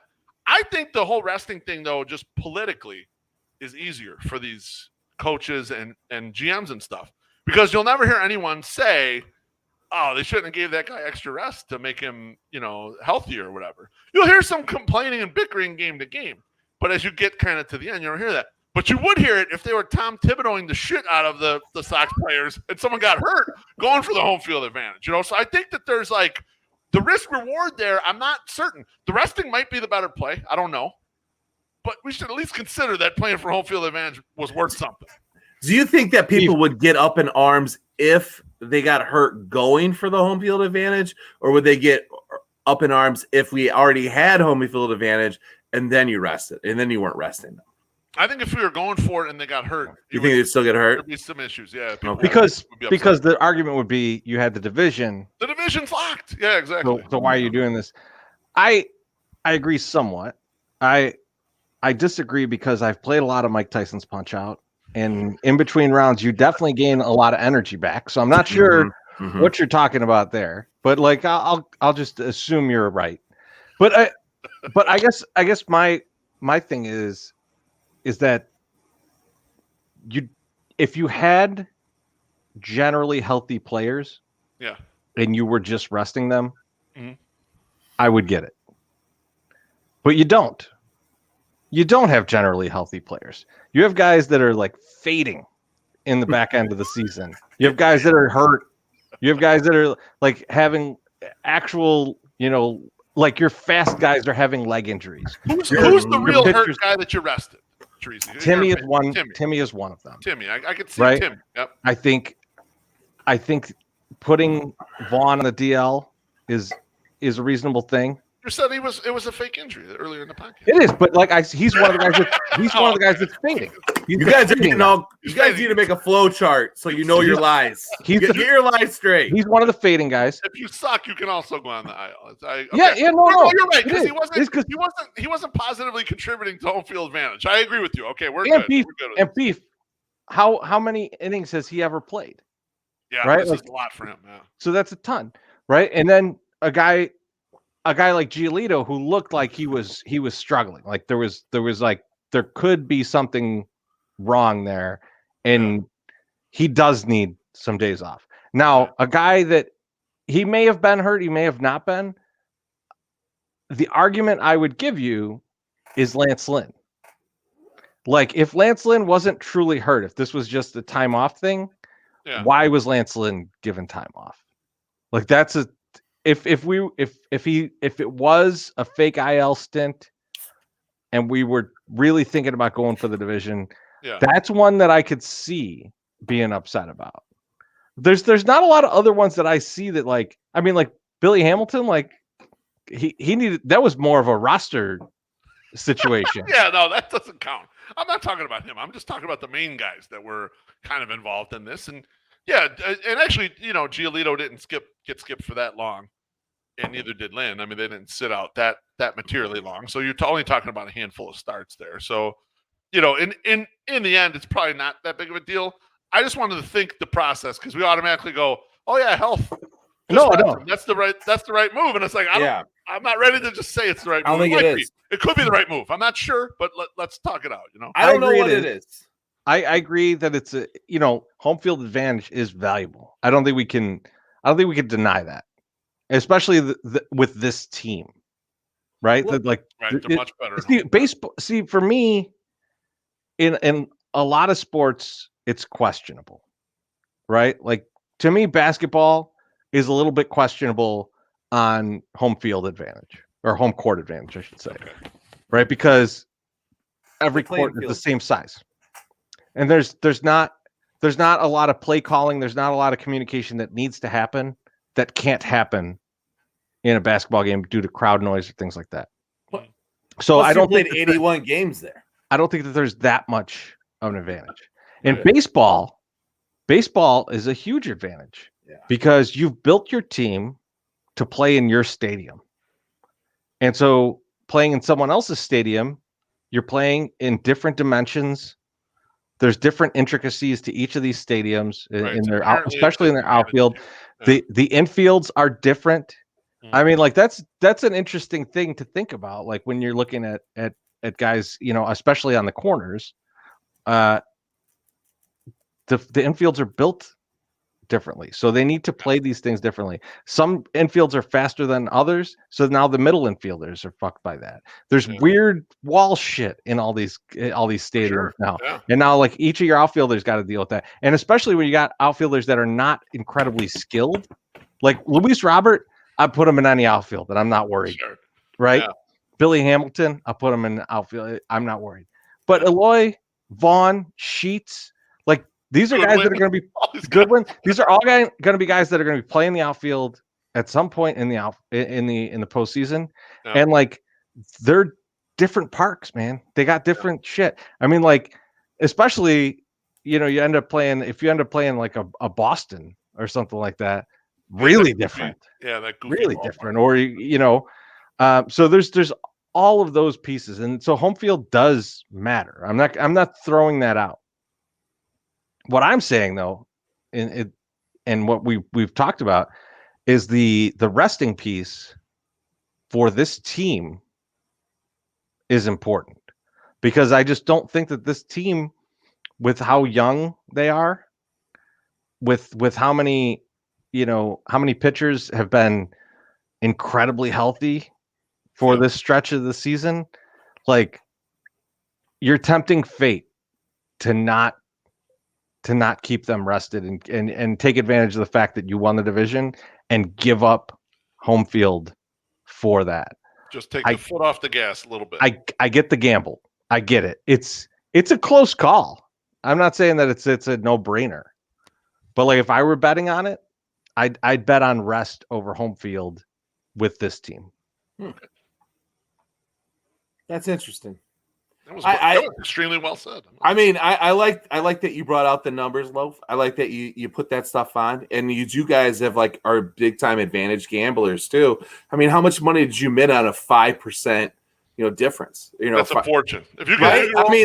That's the thing. And you're making a 5% profit on your gambling. We've talked about this. We've talked about this like a lot. Like, if you have a 1% advantage, 2% advantage at bat, like that's huge. That's a swing. Like, you're doing things. So like, I mean, I get what Teresa's saying, and I don't disagree necessarily. I think that he's right. I think you need to kind of let these guys like take a backseat, and you're playing, you're risking something, but like, I think it's probably right. Cause I think you've had these guys. I definitely think it's Tim Anderson, like 100%, put more out on that field this year than he probably has in the previous 2 years because he needed to. Because he hasn't had guys behind him to hit and do this shit. Like he's like had to continue to like push it for the third year. So I get that. So well, yeah, I don't know. And nothing's ever 100%. You don't know. You don't know. Nothing bad. so nothing we don't, for sure. We don't know any of the other shit either. Like that's the one thing we don't know what's going on in the clubhouse, man. Right. Like this shit's worked so far, right? Like if we're, one of these where guys we're supposed to be. Like if one of these guys gets into the dugout or gets into the clubhouse and he like crumples over every time he gets in there because like he's just exhausted and his legs are all fucked up, and we don't see that. They're like, oh, I'm doing good out there, and then they get in the clubhouse and they're like, oh, everything hurts. Like immediately after I finish this podcast, I lay in the fetal position for 15 minutes. No one knows that, right? But we know that. But you guys know that. Hornsby knows that, because she comes and kicks me and goes, "Get the bed, asshole." But we don't know those pieces, right? And like those things can be happening. Like sure. if Giolito comes in after a start and it's like, my elbow, like. I would like coaches should be concerned. They should be like, I think you need some rest. I think you might. Well, let's ice that thing, and we'll see you in 2 weeks. Or if Lance Lynn shows up in the locker room and he's got gout because he's eating too many steaks and too much Island beer, it's like I need a little time off, Let's ice that thing. We've heard that before too. Too much. Mostly Mancada after he was in Maryville, Indiana at the Hooters. Let's ice that thing, buddy. Take it easy. So the last thing on this topic is, does a team need late success? Hold on. Hold on. What? Joseph Latham just wrote, I work at a physical job, and some days I feel like shit, even though I still show up and do it. It's a mental slog. Like, it's not the same though. Like, yes, I think the idea is the same. Is it the same? I think part of the rest, the help of the rest, is the mental part. Okay. All right. So that's what he's saying. He's not saying that like, oh, my job over at the Piggly Wiggly, loading fucking shelves is the same as trying to hit a 102-mile-per-hour fastball. He's not saying that, right? I don't know what he does, but he might. I do. He's a mailman. Yeah, but, the mailmen are on their feet all goddamn day, right. Moving around. Yeah, so 100-degree heat. 100-degree heat, and you're walking around all fucking day, and you're picking up boxes and shit. Yeah. Joe, I apologize for the second time. I have taken somebody's quote out of the chat and have misinterpreted it. I'm sorry. You're learning what it's like being friends with me that these guys have like had to deal with for years and years. So, Joe, Steve, I get it. You're high right now. Steve, I am not high. I would have been talking. I would still be doing banter right now. If I was high. So back to the topic at hand. Basically what I'm asking is momentum real or bullshit? Like the famous show Bullshit or Not. Yep. Is momentum a thing that we need to worry about? My Sock Summer, you go first. You look like you're excited about this. I want to say that momentum matters, but I'm not sure that it does. It didn't in 2005. And I'm hopeful that Tony La Russa can pull some Izzo magic out of his hat and get this team amped. Get these guys foaming at the mouth and just destroying balls. I want to see it. Beef, what do you think, man? I'm the opposite. I want to say that momentum is total bullshit. And then all you really need to do is show up and hit some home runs in the playoffs. And I even That's what I said. That's the same My Sock Summer said. That's what I said. Oh, okay. I thought you wanted to say that it matters. I want to say that it matters, but I don't think it does. I want to say I don't think it does. But I think it didn't matter in 2005. But I think it's possible that it does, is what I'm saying. I'm saying the opposite of you. I think it's bullshit, but it's possible a little un poquito momentum might be worthwhile. I even pulled this tweet from Dan Zaborski. He said, for any White Sox fans worried about the playoffs, because the team's been decidedly meh lately, I found next to no real evidence that late season underperforming leads to playoff underperforming. And so I think in general, that's probably the case. I think that it doesn't matter. I mean, the games leading up to the playoffs don't fucking matter. Whatever happens when you show up, if you hit 4 home runs in game 1, you probably win game 1. If you got great pitching in game 2, you probably win game 2. These are kind of more standalone events, and I don't think what happened the week before matters that very much. I'm going to split you guys right down the middle. Oh, let's see it. Right up the middle? I don't think momentum matters, but I think confidence matters. And I think that there's certain guys on the team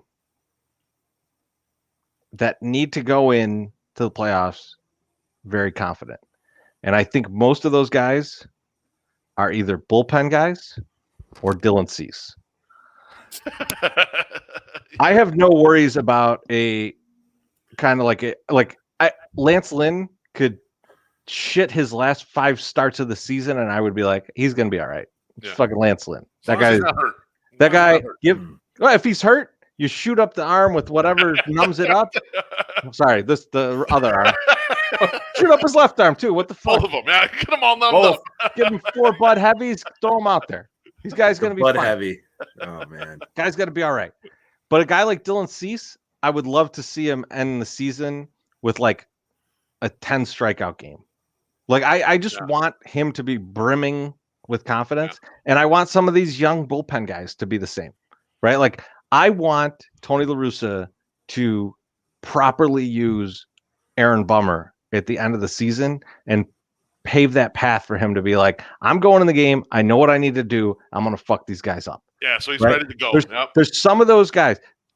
Kimbrel is, unfortunately, I don't know why I need to think this, but I think that he might be one of these guys that needs to get a couple good starts in him to feel confident and fire the ball to the right spot. Not starts, relief appearance. Relief. Yeah, Sorry. yeah. Whatever. Keuchel I knew what you meant. Keuchel needs to get shot into the sun. But that's a different. We'll get to that in a moment. Dare you? Can I sidetrack for a second? You bring up Cease there, and I was thinking about this the other day with the potential Rodón injury. I did not freak out. I was not like, oh shit, we're fucked with that thing. I think I made a tweet like fuck or something like that when they said it, but I'm doing that for comedic effect. But internally, I was not worried, and you know why? Because we have Dylan Cease, and usually that is weird to say. I couldn't believe I was saying it to myself. You only usually use 3 starters in the 5-game series, general, like most teams only do. And when you get to the 7-game series, you only use that 4th starter one time. So you could build a bullpen game. I was like, we're fine. I'm not worried about this pitching at all. We're fine. We can do this. And it was weird to say that because I would have killed Ricky Renteria if he started Dylan Cease in Game 3 last year at Oakland.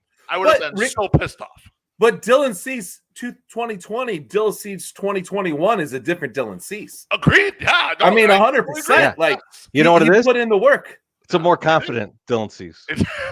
He's got a beard. It's that. I mean, it's a lot of things. It's a lot of stuff. You know, there's a lot of pieces to it. Yeah. But the games where Dylan Cease, when you're watching Dylan Cease and you feel like he's on it, you can't tell what's going on in his head, but it looks like he's just going, fuck this guy. I'm gonna throw it wherever I want.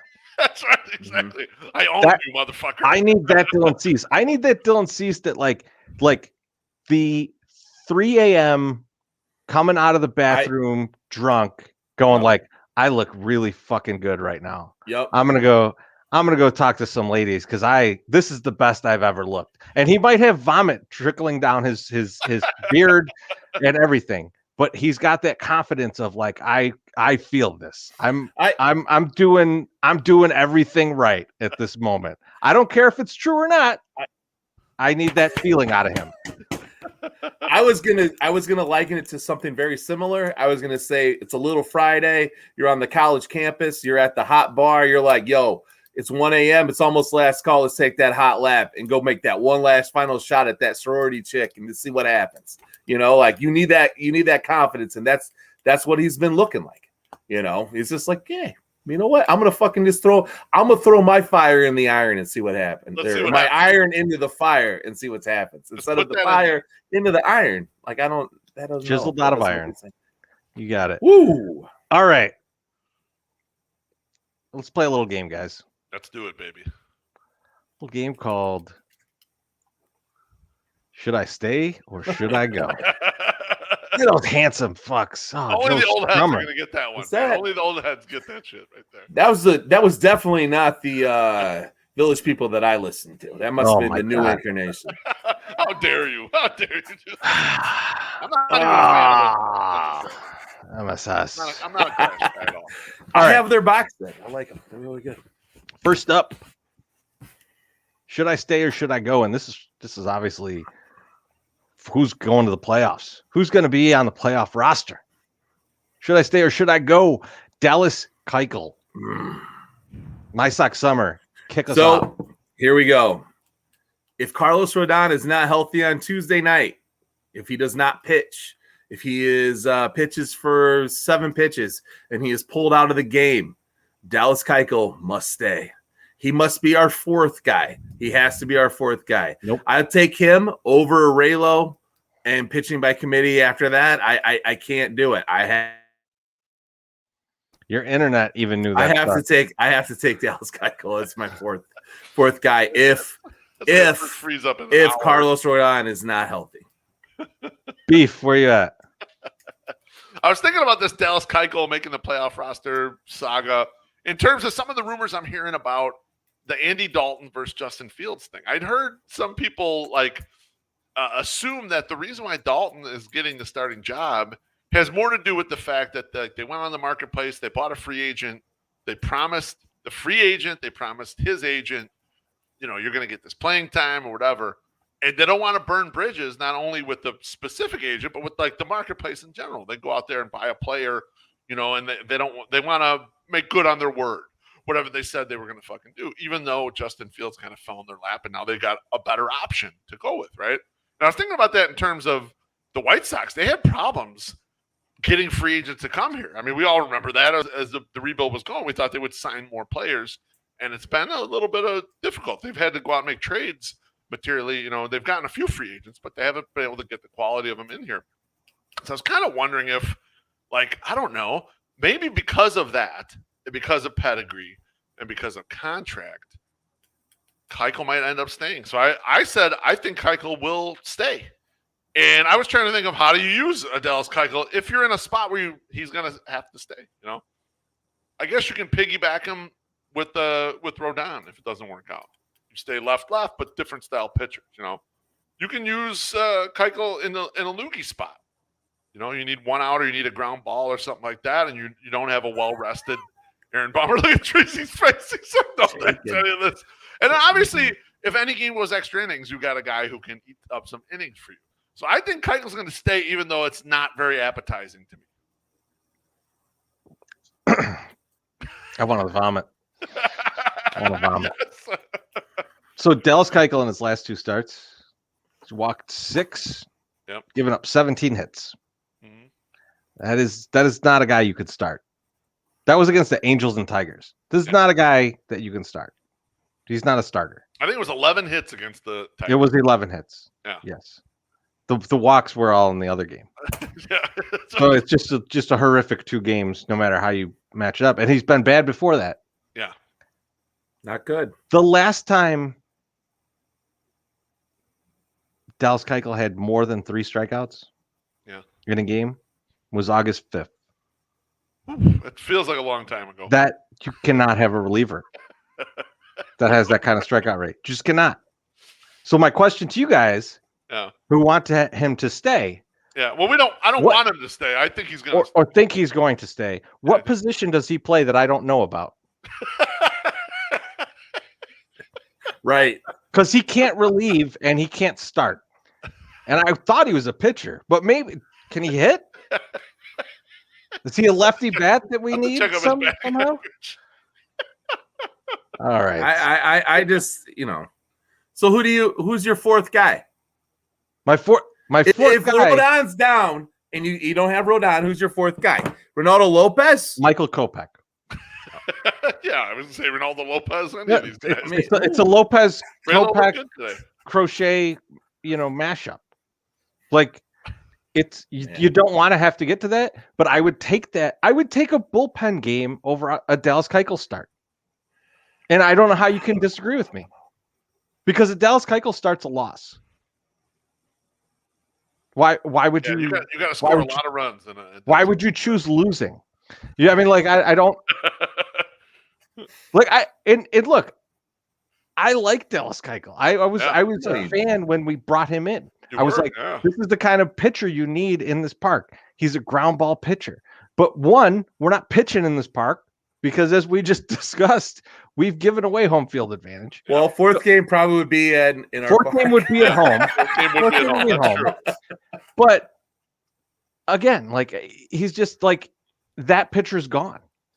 That ground ball, that great ground ball pitcher is gone. Right. He's now a home run given up, can't strike anybody out, useless pitcher. Mess. That we pay $18 million to. Yeah, he's getting a lot of money though, so I think he's on. He's going to enjoy that next year of that money, like whether we keep him or not. But there's no way you could put him on this roster. There's not a position for him. He's in. He's 100%. Yeah, I'm going to disagree. I agree with you, Treasy. You made a million salient points. He's going to be on the playoff roster. 100%. Well, then let's get to the next guy. All right. And that is Jose Ruiz. Yep. So should Jose Ruiz stay or should he go? And so let's frame this, and then we can talk about it. So let's assume. And so, well, let me ask this question, because to frame this, is Andrew Vaughn on the roster? I will say yes. Yeah. I will say it is. Which means there's 14 position players and 12 pitchers. So we have to make that distinction. Yeah. Yep. So let's run through this. And let's 14 position players. Who is this? Let's assume that it's. I'm not running through all the position players. Just assume there's 14. There's 14. Yeah. But let's assume now that we're talking 12 pitchers. Yep. Right. So this is, and are we assuming Rodon's healthy? Because I think we are. So we're going to have Giolito. MSS says if he's not healthy, then he is Keuchel. But if he's healthy, Keuchel's out, right? So let's assume Keuchel's out already. Let's assume Keuchel and Rodon, but Rodon's healthy. Okay. So it's one or the other. Should be fine. So Giolito, Lynn, Rodon, Cease, Raylo, Kopech, Hendricks, Kimbrel, Crochet, Bummer, and then Tepera should be fine. Like he's got a cut on his finger. It's not like he has some like structural damage to his arm. He should be good. Like I assume he's going to be on the roster. So that's 11, right? Yep. Did I count that right? You did. So one more guy. That's right. Out of Burr, Ruiz, Wright, and Foster. Yep. That's what we're looking at. Now let's take Mike Wright and just assume he's just here to eat up innings. Yes. See ya. He's out. Thanks.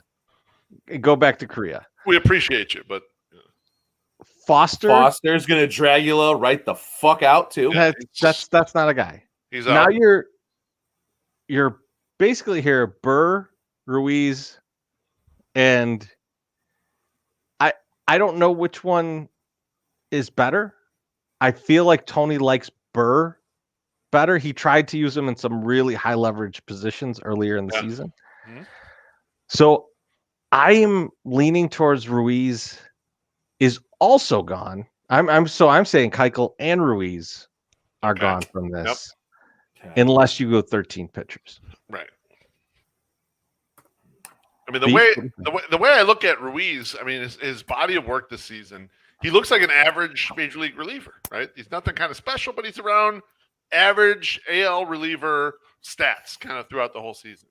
And now I'm really looking at the guy, and I'm looking at him like Treasy. He looks like a gangbanger from Morgan Street that we would have known growing up, that we might have played Pony League with, that may have dropped acid before a game and just fucking pitched his balls off. That guy was a great pitcher. So, yeah, he was. And so that had me thinking the guy's got to make the team. Then I watched the game today, and I watched his playoff shares go flying out of the goddamn ballpark with that home run by Oscar Mercado in the seventh inning. So I'm going to say Ruiz is out because of recency bias. Although he had a pretty decent year, he's kind of sucked in any high leverage situation he was put in, including today. So I think there's not great usage for him. I'll say he's out. My suck summer. I'm going to agree. And mostly because of the last month or so, it's just he's not been there. Like, when Jose Ruiz comes in, I'm not like, yes, he's coming in. It's like, oh shit, this guy's still here.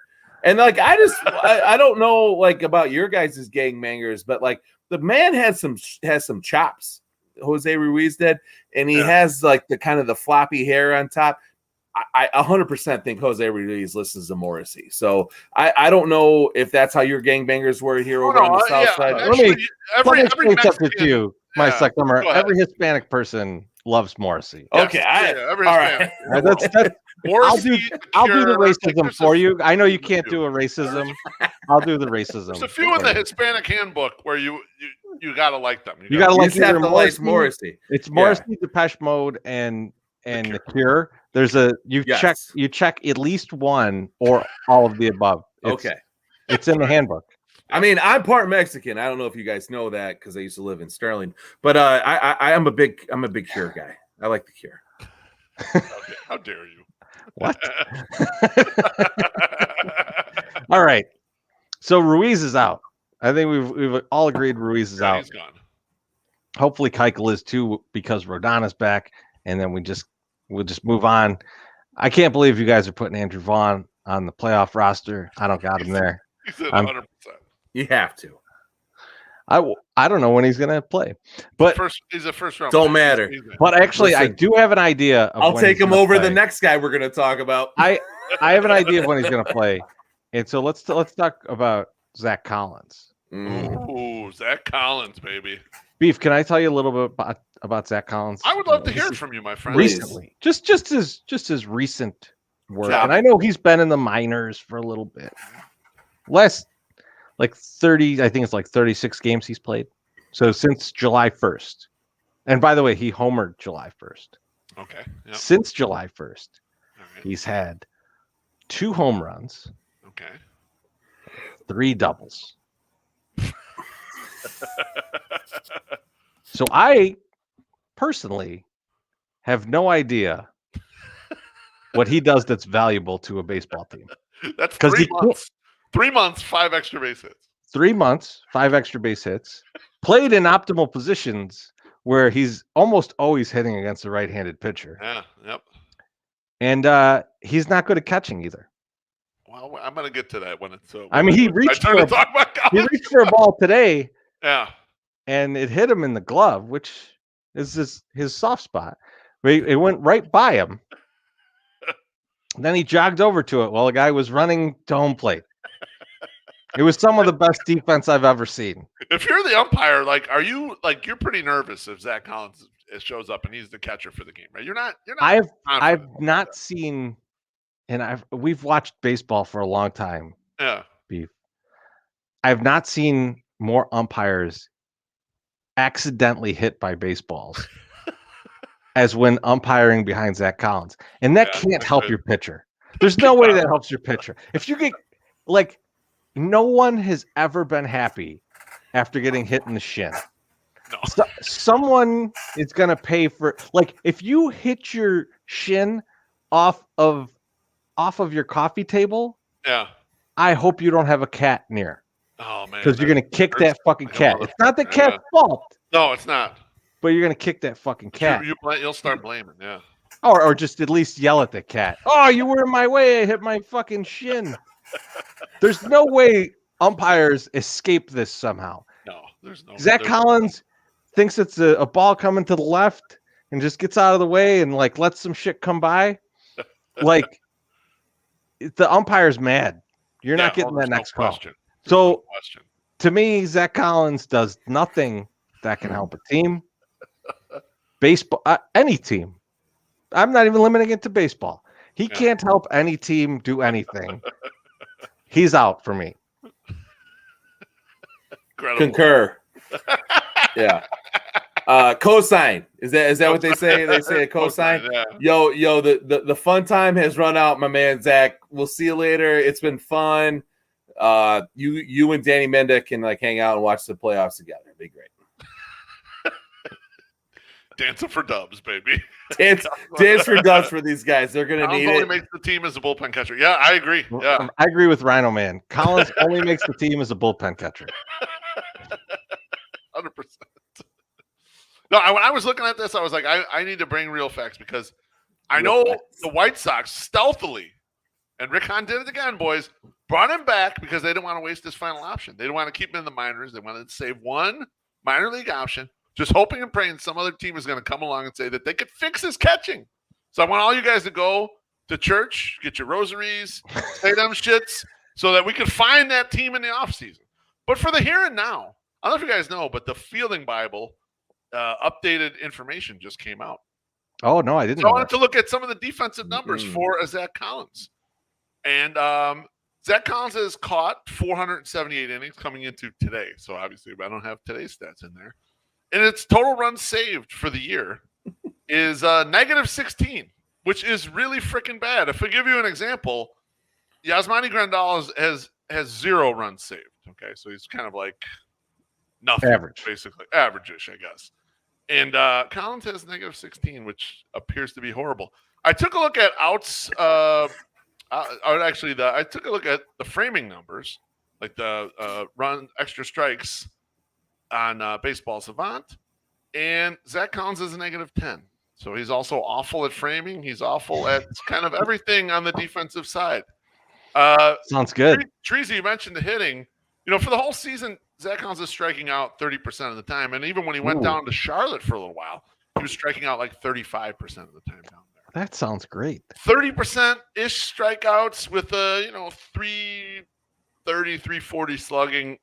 You know what? I got no place for him. I get the idea of hanging on to that last option and say, okay, can we put a guy? Can we figure out a spot for a guy? Can we pass him to some other team for something in the offseason?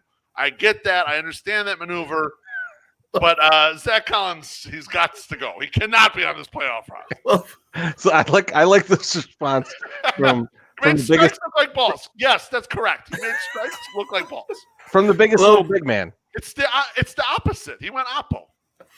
Loaf, Zach Collins is the human embodiment of refusing to admit you made a mistake. Yes. Like it literally, you keep trying him out there because you're like, God, let him just show something. So maybe I got 2 clicks on the fucking highlight reel that I can pass around to other teams in the offseason, and he can't do it. So it's just Han refusing to admit he made a fucking mistake with this guy and just being like, all right, let's just hope something happens. Let's throw him out there. Just try it again. You're like, it's like when your wife or girlfriend or whoever makes some bad dinner and you're like, no, it's really not that bad, but it's fucking horrible. And you're just like, I gotta keep saying this because I hope somebody else will just say, yeah, give me some of that burnt the shit chili mac. Yeah. All right, so guys know Zach Collins. I think we're all in agreement. Send Zach Collins away. Yes. He's gone. So the next guy up now we got to talk about is one Sebi Zavala. Yep. And so, Beef, I'll let you go first. Tell us about what Baseball Savant and the Fielding Bible says about Sebi Zavala. Will do. So Baseball Savant thinks that he's basically even. So he's at 0 runs, extra strikes, the same as Yasmani Grandal. So kind of like, you haven't really made a difference, but you haven't hurt your team either. You're kind of right in that spot. And then for runs saved, he's got 267 innings caught. So that's a little more than half of what Zach Collins' total is. He's also negative. He's -2, but not nearly as damaging as Collins has been in that spot. The bottom line, Sebi can't hit at all. All right, we were at the 3 home run game. That's some shit that'll never. It's like we saw a goddamn eclipse. It's like we raw dogged the eclipse, like the president did when he looked directly at it. That's what we saw. The former, the previous president, correct. It might have too. Who knows? I mean, I'm not sure, but President Trump looked directly at the fucking eclipse. We looked directly at the 3 home run game, and we had no idea what the fuck we were looking at. I was like, this is amazing. We'll never see this again. And we looked at both of them. Neither the shit. I mean, that shit's never gonna happen again. Sebi stays for me. He's striking out 40% of the time. Treasy, you and I could go up there and strike out 40% of the time. And, my hope is that they never have to use another catcher in the playoff series. After looking at this, I hope whoever makes the roster just collects their playoff share and we never fucking see them at all in any game. MSS? I agree. Sebi stays, but I don't say he stays because, as Loaf has said, he hasn't earned it. It's not like he's outperforming anything. But what I see in Sebi is his ability to just accept the fact that he sucks and just go with it. He's not going to be offended when Tony goes up there and says, fucking lay down a bunt, dude. And they're not, he's going to do what he needs to do to help the team win. That was prevalent and evident in the fucking Field of Dreams game. He kept that game going. When Sebi got up, I was like, oh fuck, he's gonna get out. He didn't get out. Like, you know, he made something happen. And that's what you got to hope for. There's this little small percentage, because we're throwing percentages all over the place. Let's give a little bit of the percentage back in with this guy, that maybe he will do something that will benefit the team. Conversely, I don't know. Fuck it. It's a C word. Fucking Zach Collins ain't going to do that. So I'm going to take Sebi over Collins 9 times out of 10. And the 10th time I would only take him. I would only take Collins if Sebi lost his arm in some leprosy accident. We've gone really deep on leper tonight. Like we've really bit into the leprosy bit. But if the bees come back and we're in the Old Testament and there's leprosy again, Zach Collins might be my guy. You know what? An hour ago, people loved the leprosy bit. And so MSS, like any good comedian, goes back to the well. Bring it leprosy back one more time. Yeah. Guys, I'm going to go back. It's called a callback. I'm going to go back to the well. And you know what? I don't like Sebi either. I don't like Sebi. I don't like Zach. Yep. You know, they bring shit to the table for me. No. And in the playoffs, when you got Yasmani, this position is a fucking emergency catcher at best. Yep. And we're forgetting that we have someone who's contributed to this team this year, and I want fucking Yerman Mercedes on. I know what's coming. Fuck you guys. Listen, and I dare you to tell me that either one of these guys is better than Yerman Mercedes, because you know you're full of shit and you just don't believe the guy can catch because he's fat, and you're fattest. You're body shaming my man in his beautiful Trojan shorts. He's ready to catch the playoffs. So you have seen it. He's already on a giant float being towed behind some massive power boat. He's done. He knows he ain't coming back. Yeah. That's why he's wearing the Trojan shorts, which I didn't even know that you could buy Trojan like shorts like that. And he didn't even do a hashtag ad on that picture on his Instagram. So I don't know what's going on there. Tracy, let me tell you this. If they did bring Sebi back, the Freddy's people would jump up and down like a motherfucker. If they bring that goddamn Yerminator burger back, playoff version, like crazy. Playoff version of that shit. That's 3 patties. I'm in. I never had one. I mean, I wouldn't sit there and wait for hours to get it, but I would. Freddy's shot, yes. And watch 8 people walk out with it before you get it. Exactly. Watch someone walk out with mine.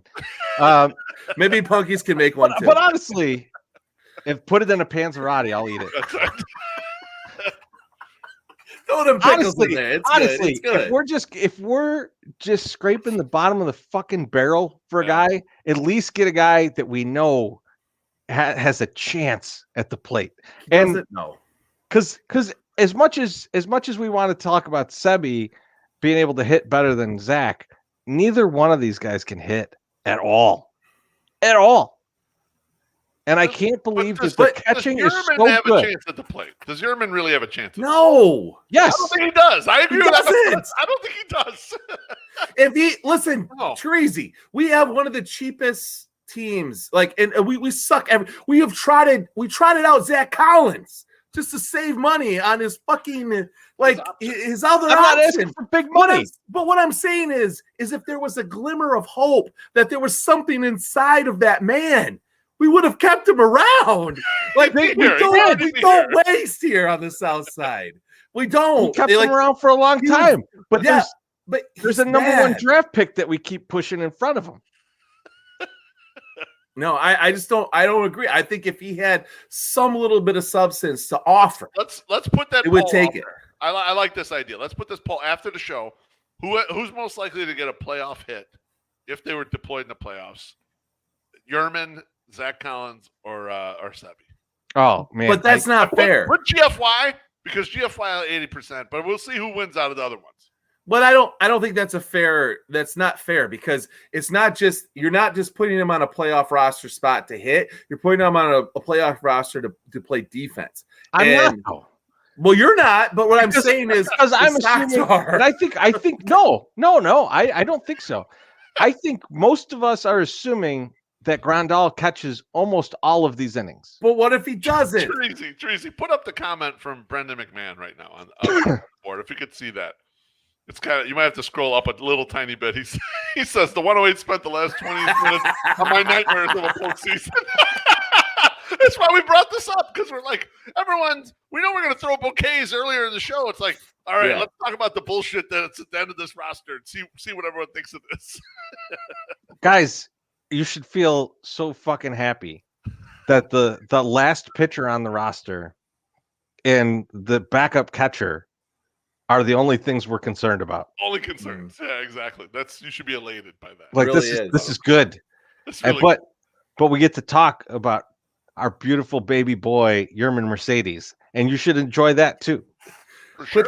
Quit calling him a boy. He's 28 years old, for God's sakes. Hey, I was 28 years old the last time the Sox won a fucking division. All right, that was a long time ago.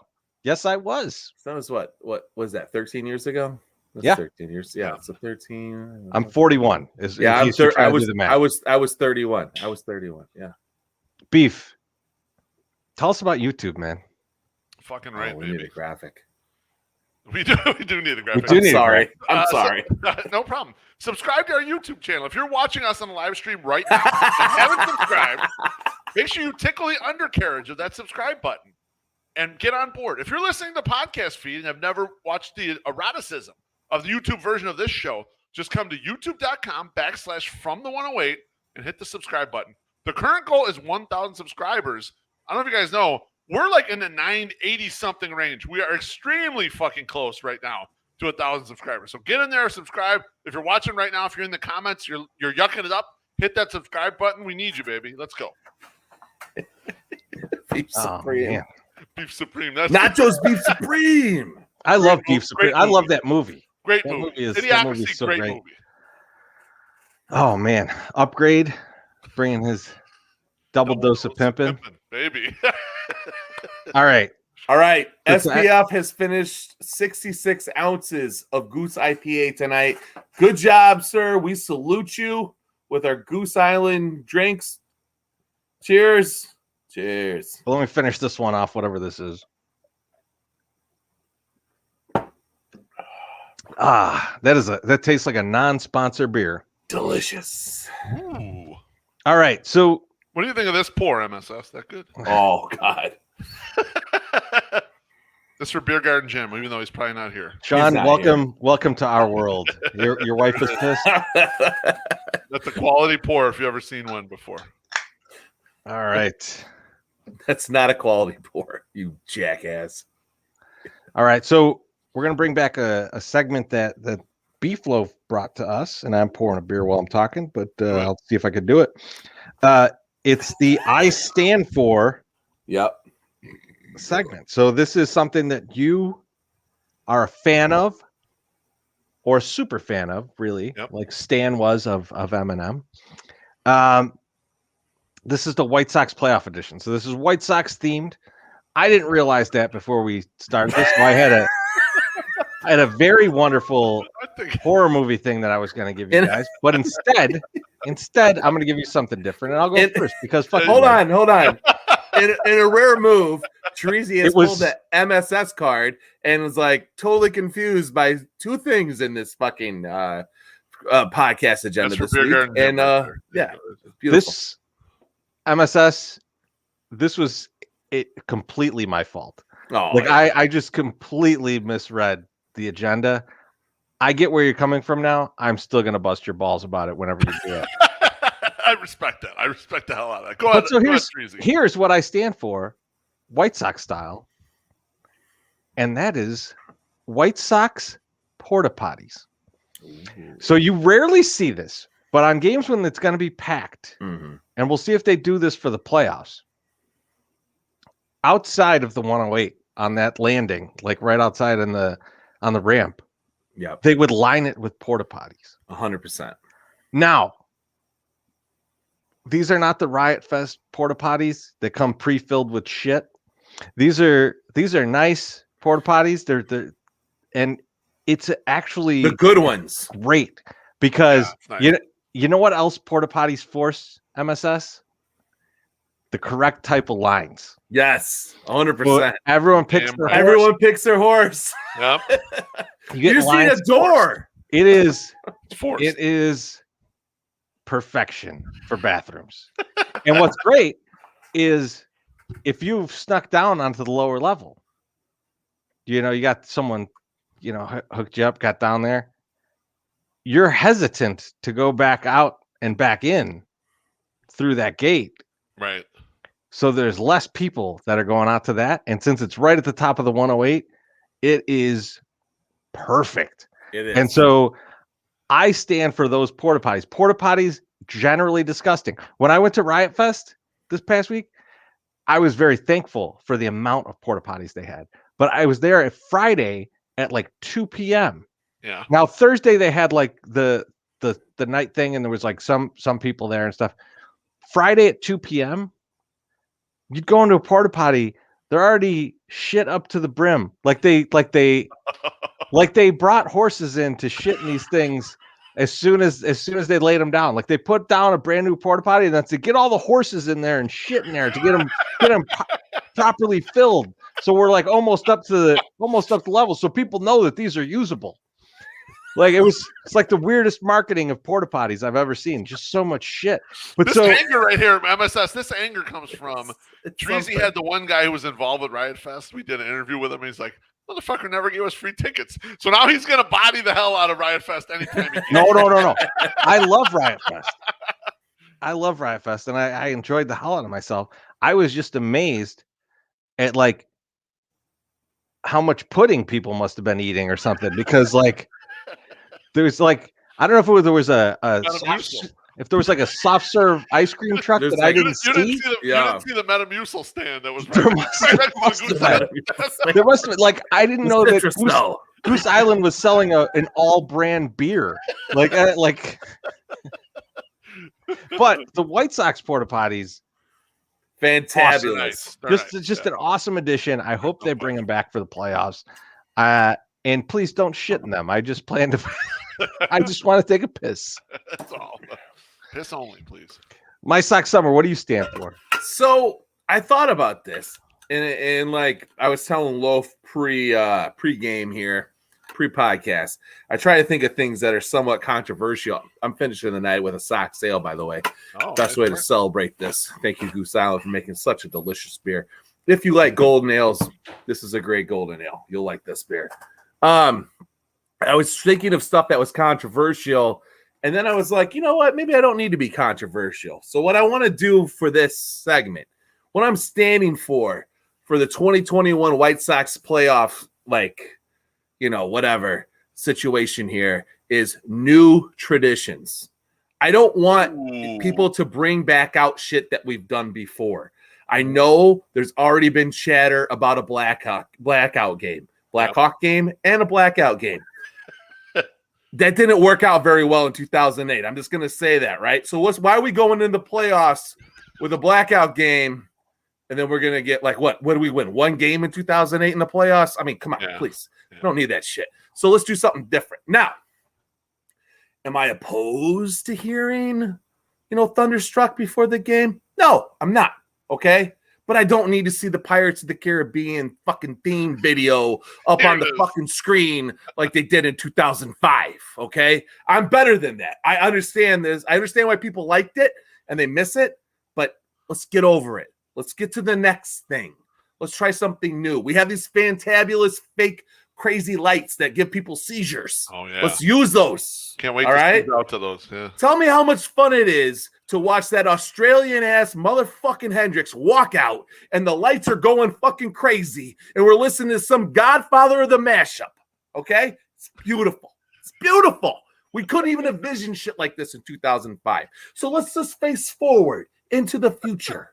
Let's see. Let's create something new. Let's create something our own, and let's own this shit. So I stand new fucking traditions. We don't got to worry about what they did in 1958. All right? Let's go. I like that. I love it. Let's get some new stuff, man. Start some new shit, man. Let's get it started up. In the comments, they're saying Beanie Baby game possibly, or Brazzers ads. Maybe. Oh, I like that. Either of those would work. I think those are strong plays. As long as it involves my man J-Mac and the inchworm, I'm all good, dude. The infamous Brazzers game. Mm-hmm.